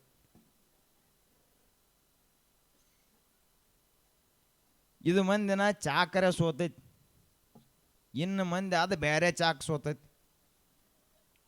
ಹೇಳಾರ್ದ ಕೇಳಾರ್ದ ಅವ್ರು ಕುಡಿಯವ್ರು. ಹೆಂಗ ಇಷ್ಟು ಚಾಕ ಸೋತಂಥ ಮನುಷ್ಯ ಎಂದಾದರೂ ತನ್ನ ಮನಸ್ಸನ್ನು ಗೆಲ್ಲಲಿಕ್ಕೆ ಸಾಧ್ಯ ಆಗ್ತೈತೇನು? ಒಂದಿಷ್ಟು ಸಣ್ಣ ಪುಟ್ಟ ರೊಕ್ಕ ರೂಪಾಯಿಗೆ ಸೋತಂಥ ಮನುಷ್ಯ ಎಂದಾದರೂ ದೊಡ್ಡ ವ್ಯಕ್ತಿ ಆಗ್ಲಕ್ಕೆ ಸಾಧ್ಯ ಆಗ್ತೈತೇನು? ಈಗ ದಾರಿಯನ್ನು ನಡ್ಕೋತ ಹೋಗ್ತಿರ್ತೀವಿ. ಇವತ್ತೇನೈತಲ್ಲ, ಶುಕ್ರವಾರ ಇರ್ತೈತಿ. ಶುಕ್ರವಾರ ದಿವಸ ಕೋಟ್ಯಾಧೀಶ ನಡ್ಕೋತ ಹೊಂಟಿರ್ತಾನ. ದಾರಿಯಲ್ಲಿ ಏನು ಬಿದ್ದಿರ್ತೈತಿ ಅಂದ್ರೆ ಒಂದು 5 ರೂಪಾಯಿದ ನಾಣ್ಯ, ಕಾಯಿನ್ ಬಿದ್ದಿರ್ತೈತಿ 5 ರೂಪಾಯಿದು. ಇವಂಗೆ ದೇವ್ರು ಎಟ್ಟು ಕೊಟ್ಟಾನ? ಕೋಟಿಗಟ್ಟಲೆ ಸಂಪತ್ತು ಕೊಟ್ಟಾನ. ಆದರೆ ಇವ ಬಗ್ಗೆ ಲಕ್ಷ್ಮಿ ಬಹುತೇಕ ನಮ್ಮ ಮನೆಗೆ ಬರಂಗೆ ಕಾಣ್ತಾಳೆ ತಿಳ್ಕೊಂಡು 5 ರೂಪಾಯಿದ ನಾಣ್ಯ ತಗೊಂಡು ಕರವಸ್ತ್ರಲೆ ಒರೆಸಿ ಪಾಕಿಟ್ನ್ಯಾಗ ಒಳಗಿಟ್ಕೋತಾನ. ಅದನ್ನು 5 ರೂಪಾಯಿ ನಾಣ್ಯ ಮತ್ತೊಬ್ಬರದೈತಿ, ಇದನ್ನು ಓದ ದೇವರ ಹುಂಡಿಗೆ ಹಾಕಬೇಕು ಅನ್ನೋ ಪ್ರಜ್ಞಾ ಬರಲಿಲ್ಲ, ತನ್ನ ಕಿಶೇಕ ಹಾಕೊಂಡಲ್ಲ, ಇವನಿಗೆ ಸೋತವ ಅಂತ ಕರೀತಾರೆ. ಲಕ್ಷ್ಮಿ ಬಂದಂಗಲ್ಲ, ನಾವು ಸೋತಂಗ. ಎದಕ್ಕೆ ಸೋತ ಇದ್ದೀವಿ? ಈಗ ಬಂದುಲ್ಲ ತಾಲೂಕಾ ಪಂಚಾಯತಿ, ಜಿಲ್ಲಾ ಪಂಚಾಯತಿ, ಮಂದಿ ಬರೀ ಎಲೆಕ್ಷನ್ ಬರಲತ್ ಕಾಯ್ತೈತಿ ನಮ್ಮ ದೇಶದಾಗ. ಒಟ್ಟು ಎಲೆಕ್ಷನ್ ಅಂದ್ರೆ ಸುಗ್ಗಿನ ಸುಗ್ಗಿ. ಈ ಮೊನ್ನೆ ಈ ನಗರಾಧ್ಯಕ್ಷರದ್ದು ನಡೀತು ಜೊತೆಯಾಗ, ದೊಡ್ಡ ದೊಡ್ಡ ನಗರಗಳಲ್ಲೆಲ್ಲ ನಗರಾಧ್ಯಕ್ಷ, ಮಹಾನಗರ ಪಾಲಿಕೆ, ಬೃಹತ್ ಮಹಾನಗರ ಪಾಲಿಕೆದೆಲ್ಲ ನಡೀತು. ರೊಕ್ಕದ ಹೊಳೆನ ಹರಿಸ್ರವರು. ಅಂದ್ರೆ ನಾವು ಎದಕ್ಕೆ ಸೋತೀವಿ ಅಂದ್ರೆ ರೊಕ್ಕಕ್ಕೆ ಸೋತೀವಿ. ನಮ್ಮ ಮತವನ್ನು ಎದಕ್ಕೆ ಮಾರ್ಕೊಂಡಿವಿ ಅಂದ್ರೆ ರೊಕ್ಕಕ್ಕೆ ಮಾರ್ಕೊಂಡಿವಿ. ಇಂತಹ ಮಾರ್ಕೊಂಡವರಿಂದ ಭಾರತ ದೇಶವನ್ನು ಕಟ್ಲಕ್ಕೆ ಹೆಂಗೆ ಸಾಧ್ಯ ಆಗ್ತೈತಿ?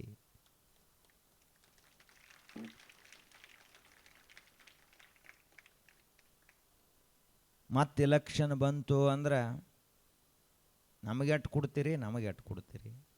2 ಪಾರ್ಟಿ ಕಡೆದಿಂದ ತಗೋತಾರೆ ಇವರು. ಆ ಕಡೆದು 2,000, ಈ ಕಡೆದು 3,000, 5,000.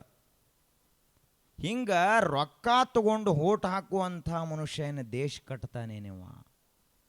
ಅದಕ್ಕೆ ಬಂಧುರಾತ್ಮಾತ್ಮನಸ್ತಸ್ಯ ಏನಾತ್ಮೈವಾತ್ಮನಾಜಿತಃ. ನಾವು ಹೊರಗಿನವ್ರನ್ನ ಗೆಲ್ಲೋದು ಬೇಕಾಗಿಲ್ಲ, ನಮ್ಮನ್ನೇ ನಾವು ಗೆದ್ರೆ ಸಾಕು. ನಮ್ಮ ಕಣ್ಣ ಕೆಟ್ಟದ್ದನ್ನು ನೋಡಬಾರದು, ಅದು ಕಣ್ಣಿನ ವಿಜಯ. ನಮ್ಮ ಕಿವಿ ಕೆಟ್ಟದ್ದನ್ನು ಕೇಳಬಾರದು, ಅದು ಕಿವಿಯ ವಿಜಯ. ನಮ್ಮ ಕೈ ಕೆಟ್ಟದ್ದನ್ನು ಮಾಡಬಾರದು, ಅದು ಕೈಯ ವಿಜಯ. ಹೀಗೆಯೇ ನಮ್ಮ ಇಡೀ ಶರೀರದ ಮೇಲೆ ನಾವು ವಿಜಯವನ್ನು ಸಾಧಿಸಿದ್ದೀವಿ ಅಂದ್ರೆ ಆವಾಗ ನಾವು ನಿಜವಾಗಿಯೂ ಯಶಸ್ವಿಗಳಾದಂಗ, ದಿಗ್ವಿಜಯಶೀಲರಾದಂಗ. ಅರ್ಜುನ ಮುಂದ ರಾಜಕುಮಾರಿಯನ್ನು ನೋಡಿ ಸೋತ. ನಾವಂತೂ ಕಾಯಂ ಗೆದ್ದದ ಇತಿಹಾಸನ ಕಡಿಮೆ ಭಾಳ ನಮ್ಮ ಎಲ್ಲ. ನಮ್ಮ ಕಣ್ಣು ನಮ್ಮ ನಿಯಂತ್ರಣದಾಗ ಅದಾವೇನು? ನೋಡಬೇಡೋ ಅಂದ್ರೂ ಏನು ನೋಡ್ತಾನೆವಾ? ಬರೇ ಮಗ್ಗಲ್ದವನ ಮನೇನ ನೋಡ್ತಾನೆ, ತನ್ನ ಮನೆ ನೋಡವಲ್ಲ. ಮಗ್ಗಲ್ದವನ ಹೊಲನ ನೋಡ್ತಾನೆ, ಇವನು ಹೊಲದಾಗ ಕಸ ಬೆಳೆದು ಏನೋ ಹಾಳಾಗಿ ಹೋಗೈತಿ, ಇದನ್ನು ನೋಡವಲ್ಲ. ಬರೀ ಮಂದಿ ಹೊಲನ ನೋಡ್ತಾನ. ಏನರೇ ಇದ್ರೆ ಬರೇ ಸೀಮೆ ನೋಡ್ತಾನೆ, ಸೀಮೆ. ಇಂಥ ಮನುಷ್ಯ ಎಂದಾದರೂ ಗೆಲ್ಲಲಿಕ್ಕೆ ಸಾಧ್ಯವೇ? ಅದಕ್ಕೆ ನಾವು ಯಶಸ್ವಿಗಳಾಗಬೇಕಾದ್ರೆ, ಉದ್ಧಾರ ಆಗ್ಬೇಕಂದ್ರೆ ಏನು ಮಾಡಬೇಕು? ನಮ್ಮ ಒಳಗೆ ನೋಡುವುದನ್ನು ಕಲಿಬೇಕು. ನಾವೆಲ್ಲ ಬರೀ ಮಂದಿನ ತಿದ್ಲಕ್ಕೆ ಹೋಗ್ತೀವಿ. ಅವ ಕೆಟ್ಟಾನ್ರಿ, ಇವ ಕೆಟ್ಟಾನ. ಮಂದಿನ ತಿದ್ಲಕ್ಕೆ ಹೋಗ್ತೀವಿ, ಆ ಮಂದೆಲ್ಲ ಬರೋಬ್ಬರಿ ಇರ್ತಾರೆ. ನೀವೊಬ್ಬ ಶುದ್ಧ ಆಗತ್ತೆ, ಮಂದೆಲ್ಲ ಅತ್ತಾರ ನಮಗೆ ಹೊಳ್ಳಿ. ನಮ್ಮನೇನು ತಿದ್ದಿಪ್ಪ, ನೀ ಶುದ್ಧಾಗು, ನೀ ಬದಲಾಗು ಅಂತ ಅವ್ರು ಹೇಳ್ತಾರೆ. ಆದರೆ ನಮಗೆ ಹೆಂಗೆ, ನಾವೊಂದು ಚಸ್ಮಾ ಹಾಕಿರ್ತೀವಿ, ಹಸಿರು ಚಸ್ಮಾ. ಹೀಗಾಗಿ ನಮಗೆ ಎಲ್ಲ ಕಡೆ ಬರೀ ಹಸಿರು ಕಾಣ್ತಿರ್ತೈತಿ. ಏನು ನೀರು ಎಂದು ತುಂಬಿಟ್ಟಿದೆವು, ಹಾಸುಗಟ್ಟೈತ್ಲ ನೀರ ಅಂತ ಹೇಳ್ತಾನೆವ. ಅವ ಮುಂದಿದ್ದಾವ ಹೇಳ್ತಾನ, ನಿನ್ನ ಚಸ್ಮಾ ತೆಗಿಯೋ, ಅವಾಗ ನೀರು ಈಗ ತುಂಬಿಟ್ಟಾರ, ಸ್ವಚ್ಛ ನೀರತ್ ನಿನಗೆ ಗೊತ್ತಾಕತಿ ಅಂತ ಮುಂದೆ ನಾವು ಹೇಳ್ತಾನೆ. ಚಸ್ಮಾ ಯಾವ್ದು ಹಾಕಿದ್ದೀವಿ? ದೋಷ ದೃಷ್ಟಿ ಎನ್ನುವ ಚಸ್ಮಾ ಹಾಕಿದ್ದೀವಿ. ನಮ್ಮ ಕಣ್ಣಿನಲ್ಲೇ ದೋಷದ, ನಮ್ಮ ಮನಸ್ಸಿನಲ್ಲಿಯೇ ದೋಷ ಹುಡುಕುವ ಸ್ವಭಾವದ. ಹೀಗಾಗಿ ನಾವ್ಯಾಂಗ ಉದ್ಧಾರ ಆಗ್ಲಿಕ್ಕೆ ಸಾಧ್ಯ ಆಗ್ತತಿ? ಭಗವಾನ್ ಬುದ್ಧ ಒಂದು ಮಾತನ್ನು ಹೇಳ್ತಾನೆ, 1,000 ಯುದ್ಧಗಳಲ್ಲಿ ಹೋರಾಡಿ ಗೆಲ್ಲುವುದಕ್ಕಿಂತಲೂ ನಿನ್ನನ್ನು ನೀನು ಗೆದ್ದಿ ಅಂದರೆ ಇಡೀ ವಿಶ್ವ ವಿಜಯ ಪತಾಕೆಯನ್ನು ಹಾರಿಸದಂಗೆ ಆಗ್ತದಂತ ಭಗವಾನ್ ಬುದ್ಧ ಹೇಳ್ತಾನೆ. ಜಗತ್ತು ಗೆಲ್ಲೋದು ಬೇಡ, ನಿನ್ನ ಮನಸ್ಸು ನೀ ಗೆದ್ದು ಬಿಡು ಅಂತ ಬುದ್ಧ. ಹಾಗೆಯೇ ಒಬ್ಬ ಅಲೆಕ್ಸಾಂಡರ್ ಅನ್ನುವಂಥ ಮನುಷ್ಯ, ಗ್ರೀಕ್ ದೇಶದವ, ವಿಶ್ವ ವಿಜಯ ಯಾತ್ರೆಯನ್ನು ಮಾಡಲಿಕ್ಕೆ ಹೊರಟ. ಯಾವ ಯಾತ್ರೆ ಅದು? ವಿಶ್ವ ವಿಜಯ. ಸಂಗ್ಲಿ ಅದು ನೋಡ್ಯಾರೇನು ಯಾರ್ಯಾರು? ಯಾಕಂದ್ರೆ ಅವ ಇಡೀ ವಿಶ್ವ ಗೆಲ್ಲಬೇಕತ್ ಹೊಂಟಾನ. ನಾವಿನ್ನ ಮಗ್ಲು ಸಂಗ್ಲಿಯನ್ನು ನೋಡಿಲ್ಲ. ನಮಗೆ ನಮ್ಮ ಸುತ್ತಮುತ್ತ ಜಿಲ್ಲಾದಾಗ ಏನು ನಡಿತೈತೆ ಅಂತ ಗೊತ್ತಿಲ್ಲ. ಮಹಾರಾಷ್ಟ್ರದಾಗ ಶಿವಾಜಿ ಕಿಲ್ಲಾಗಳು ಎಟ್ಟದಾವತ್ತು ಗೊತ್ತಿಲ್ಲ. ಮಹಾರಾಷ್ಟ್ರದೊಳಗೆ ಎಷ್ಟು ನದಿ ಹರಿತಾವತ್ತು ಗೊತ್ತಿಲ್ಲ. ಮಹಾರಾಷ್ಟ್ರದಾಗ ಯಾವ್ಯಾವ ಬೆಳೆ ಬೆಳೀತದ ಅಂತ ಗೊತ್ತಿಲ್ಲ. ಮಹಾರಾಷ್ಟ್ರದ ಭೂಪ್ರದೇಶ ಹೆಂಗೈತಿ ಅಂತ ಗೊತ್ತಿಲ್ಲ. ನಮ್ಮ ಭಾರತ ದೇಶದ ಇತಿಹಾಸ ಹೆಂಗದ, ಭೌಗೋಳಿಕ ಪ್ರದೇಶ ಹೆಂಗದ, ಇಲ್ಲಿ ಯಾವ ಯಾವ ಕಾಲಕ್ಕೆ ಹೆಂಗೆ ಮಳೆ ಆಗ್ತೈತಿ, ಯಾವ್ಯಾವ ಕಾಲಕ್ಕೆ ಎಲ್ಲೆಲ್ಲಿ ಚಳಿಗಾಲ ಇರ್ತದ, ಇದು ನಮಗೆ ಗೊತ್ತಿಲ್ಲ. ಇನ್ನು ನಾವ್ಯಾಂಗೆ ವಿಶ್ವ ವಿಜಯ ಯಾತ್ರೆ ಹೋಗೋರು? ನಮ್ದು ಏನಿದ್ರು ಇಲ್ಲೇಪ್ಪ ರಾವಳ ಗುಂಡೇವಾಡಿ ಬಿಟ್ಟರೆ ಇಲ್ಲೇ ಸುತ್ತಮುತ್ತ ತಾಲೂಕು ಪಂಚಾಯತಿ ಏರಿಯಾ ಅಟ್ಟಾದ್ರೆ ಸಾಕು ನಮ್ದು ಕೆಲಸ ಮುಗೀತು. ದೂರ ನೋಡವ್ರ ಅಲ್ಲ, ನಾವು ಯಾವಾಗಲೂ ಕಾಲಾಗ ನೋಡೋರು. ಬರೀ ಗಾಡಿ ಹೊಡಿ ಡ್ರೈವರ ಮುಂದೆ ನೋಡಿದಂದ್ರೆ ಗಾಡಿ ಹೊಡ್ಲಿಕ್ಕೆ ಆಗೋದಿಲ್ಲ. ಏನು ನೋಡ್ಬೇಕವ? ಮುಂದೆ ದೂರ ನೋಡ್ಬೇಕಾಗ್ತದೆ. ಆದ್ರೆ ನಾವು ಇಲ್ಲೇ ಕಾಲಾಗ ನೋಡಿ 5 ಎಕರೆ ಇದ್ದದ್ದು ಹೊಲ, 2 ಮಕ್ಕಳು ಹುಟ್ಟಿದ್ರು, 2.5 ಎಕರೆ ಅವಂಗ, 2.5 ಎಕರೆ ಇವಂಗ ಇಟ್ರಾಗ ಕೂತೀವಿ ನಾವು. ಮತ್ತು ಅವಾಗ 2 ಮಕ್ಕಳು ಹುಟ್ಟಿದ್ರು, ಮತ್ತು 2.5 ಎಕರೆದಾಗ ಅವಂಗ ಅರ್ಧ ಇವಂಗ ಅರ್ಧ. ಮತ್ತು ಅನ್ನೋದ್ರಾಗಿ ಹೆಣ್ಮಕ್ಳಿಗೊಂದು ಪಾಲತ್ತು ಕೊಟ್ಟೈತೆ, ಅದು ಕೋರ್ಟ್ ತೀರ್ಪ. ಇವ್ರಿಗೊಂದು ಕೊಡ್ರಿಪ್ಪ, ಕಿರಿಕಿರಿ ಅಳ್ಕೋತ್ಕೊಂಡಿರ್ತಾರೆ, ಪಾಪ ನಾಜೂಕಿರ್ತಾರೆ ಹೆಣ್ಮಕ್ಳು. ಇವ್ರು ನಾವೇನು ಕಡಿಮೆ ಇದೀವತ್ತು ಹೇಳಿ ಇವ್ರು ಕಿತ್ತೂರು ರಾಣಿ ಚೆನ್ನಮ್ಮಾಗಿ ತವ್ರ ಮನೆಗೆ ಹೋದ್ರು. ಅವರು ಕೊಡ್ರಿ, ನಮ್ಮ ಪಾಲಿಂದ ಹಕ್ಕೈತಿ, ನಮಗೆ ಕೋರ್ಟ್ ಹೇಳೈತಿ. ತುಂಡಾಗಿ ಹೋತು ಭಾರತ ದೇಶದ ಭೂಮಿ ಎಲ್ಲ, ಬೆಳೆಯುವ ಭೂಮಿ ಎಲ್ಲ ಬರೀ ಒಡ್ನ್ಯಾಗ ಹೋತು, ಸೀಮ್ಯಾಗ ಹೋತು. ಎಲ್ಲಿ ಹೋತು? ಬರೇ ಗೆರೆ ಹಾಕೋದ್ರೊಳಗೆ ಹೋತು, ಕಲ್ಲು ಹಾಕೋದ್ರೊಳಗೆ, ಸೀಮೆ ಹಾಕೋದ್ರೊಳಗೆ ಹೋತು. ಆದ್ರೆ ಚೀನಾ ದೇಶದ ಜನಸಂಖ್ಯೆ ಜಗತ್ತಿನಲ್ಲೇ ಅತಿ ಹೆಚ್ಚ. ಆದ್ರೆ ಅವರು ಇಡೀ ಜಗತ್ತಿನ ಮಾರ್ಕೆಟನ್ನೇ ಅವರ ಕೈಯಾಗಿ ಹಿಡ್ಕೊಂಡ್ರು, ಜಗತ್ತಿಗೆ ಸಮಸ್ಯೆ ಮಾಡಿದ್ರು, ತಮಗೆ ಲಾಭ ಮಾಡಿಕೊಂಡ್ರು. ಹಂಗೆ ನಾವು ಬೆಳಿಬೇಕು. ನಮ್ಮದು ಅದೇನಿಲ್ಲ. ನಾವು ಖಾಲಿ 8 ಮಂದಿ ಕೊಂಡ್ರಂಗಿಲ್ಲ, ಕಟ್ಟಿಗೆ ಕೂತೀವಿ ಅಂದ್ರೆ ಹೆಣ್ಮಕ್ಳು ಖಾಲಿ ಕಟ್ಟಿ ಕೂತೀವಿ ಅಂದ್ರೆ ಬೇರೆ ಬೇರೆ ಕೆಲಸನೂ ಮಾಡ್ಕೋತ ಕುಂಡ್ರಲಕ್ಕೆ ಬರ್ತೈತಲ್ಲ. ಕೈಯಿಂದ ಏನೇನು ನಾವು ವಸ್ತುಗಳನ್ನು ತಯಾರು ಮಾಡ್ಲಿಕ್ಕೈತಿ ಅದನ್ನು ಮಾಡ್ಕೋತ ಕುಂಡ್ರಲಾಕ ಬರ್ತೈತಿ. ಹಿಂದಿನ ಕಾಲದ ಮಂದಿ ಹುಣಸಿಕಾಯಿ ಹೊಡ್ಕೋತ ಕೂಡಿರ್ತಿದ್ರು, ಆ ಬಳಿಕ ಮತ್ತೆ ಬೇರೆ ಬೇರೆ ಕೆಲಸ ಮಾಡ್ಕೋತ ಹಿಂದೆ ಕೂಡಿರ್ತಿದ್ರು. ಈಗೇನಿಲ್ಲ, ಹುಣಸಿಕಾಯಿ ಬೇಕಾ ಹೋಗ್ರಿ ಮಾರ್ಕೆಟಿಗೆ ಹೋಗ್ರಿ, ಸಂತಿಗೆ ಹೋಗ್ರಿ, ತೊಗೊಂಡು ಬರ್ರಿ. ಹಾಂ, ಅಕ್ಕಿ ಹಸನು ಏನೂ ಇಲ್ಲ, ಸೂಪರ್ ಮಾರ್ಕೆಟ್ಗೆ ಹೋಗ್ರಿ, ಮಷಿನ್ನಾಗ ಹಸನು ಮಾಡೇ ಇಟ್ಟಿರ್ತಾರೆ. ಒಂದು ಹಳ್ಳಿಲ್ಲ, ಒಂದು ಭತ್ತದ ಜೊಳ್ಳಿಲ್ಲ, ಏನೂ ಇಲ್ಲ. ತರೋದು ನೇರವಾಗಿ ಕುಕ್ಕರ್ದಾಗ ಹಾಕೋದು, ಕುದ್ದತ್ತೆ ಇಲ್ಲೋತ್ತು ಟೆನ್ಷನ್ ಬೇಡ. 3 ಸೀಟಿ ಹೊಡಿತಂದ್ರೆ ಇಳಿಸೋದು, ಉಂಡ ಬಿಡೋದು, ಟೆನ್ಷನ್ ನಮಗೇನು ಬೇಡ. ಇಟ್ಟ ಆಲಸಿ ನಾವು ಭಾರತ ದೇಶದವ್ರು ಆಗಿದ್ದೀವಿ. ಇನ್ನು ಸಿಟ್ಯಾಗಂತೂ ಮಂದಿ ನಳ ತಿರ್ಲಾಕ್ ಸಹಿತ ತಾಕತ್ತಿಲ್ಲ ಅವ್ರಿಗೆ. ಕೈ ಹಿಂಗೆ ಹಿಡಿದ್ರೆ ಸೆನ್ಸಾರ್ ಆಟೋಮೆಟಿಕ್ ನೀರು ಬೀಳ್ತಾವೆ. ಇವ ಹೋಗಿ ಬಾತ್ರೂಮ್ನಾಗ ನಿಂತ ಅಂದ್ರೆ ಶಾವರ್ ತಾನೇ ಚಾಲು ಆಗ್ತೈತಿ. ತಂಡಿತ್ತಂದ್ರೆ ಬಿಸಿನೀರು ಬೀಳ್ತೈತಿ, ಬ್ಯಾಸಿಗಿತ್ತಂದ್ರೆ ತಣ್ಣೀರು ಬೀಳ್ತೈತಿ. ತಲೆ ಕೆಡಿಸ್ಕೊಳ್ಳೋ ಅವಶ್ಯಕತೆ ಇಲ್ಲ. ಇಷ್ಟ ಆಲಸಿ ಆದ ಮನುಷ್ಯ ಹೆಂಗೆ ದೇಶ ಕಟ್ಲಕ್ಕಾಗ್ತದ, ವಿಶ್ವ ವಿಜಯಿ ಆಗ್ಲಕ್ಕಾಗ್ತದ? ಅವಾಗ ಅಲೆಕ್ಸಾಂಡರ್ ವಿಶ್ವವನ್ನೇ ಗೆದ್ದು ಬಿಡಬೇಕು ಒಂದು ಸಾರಿ ಅಂತಂದವ. ಹುಟ್ಟೇನೆ ಮನುಷ್ಯ ಆಗಿ ಅಂದ ಬಳಿಕ ಇಡೀ ಜಗತ್ತಿನ ಮೇಲೆ ನನ್ನ ದೇಶದ ಪತಾಕೆಯನ್ನು ಹಾರಿಸಬೇಕು ಅಂತ ಹೊರಟ ಅಲೆಕ್ಸಾಂಡರ್. ನಮಗೂ ಅನಿಸ್ಬೇಕು, ಒಂದು ಪಾಕಿಸ್ತಾನ ಏನದು, ನಮ್ಮ ದೇಶ ಏನು ಅಖಂಡ ಭಾರತ ಇತ್ತಲ್ಲ ಮೊದಲ, ಎಲ್ಲ 7-8 ದೇಶ ಏನು ಒಡೆದು ಹೋಗೈತ್ಲ, ಹೊಳ್ಳೆ ಅಖಂಡ ಭಾರತ ಕಟ್ತೀವಿ ಅಂತ ಸಂಕಲ್ಪ ಮಾಡಬೇಕು. ಅದಕ್ಕೆ ವಿಜಯ ಸಂಕಲ್ಪ ಅಂತಾರೆ.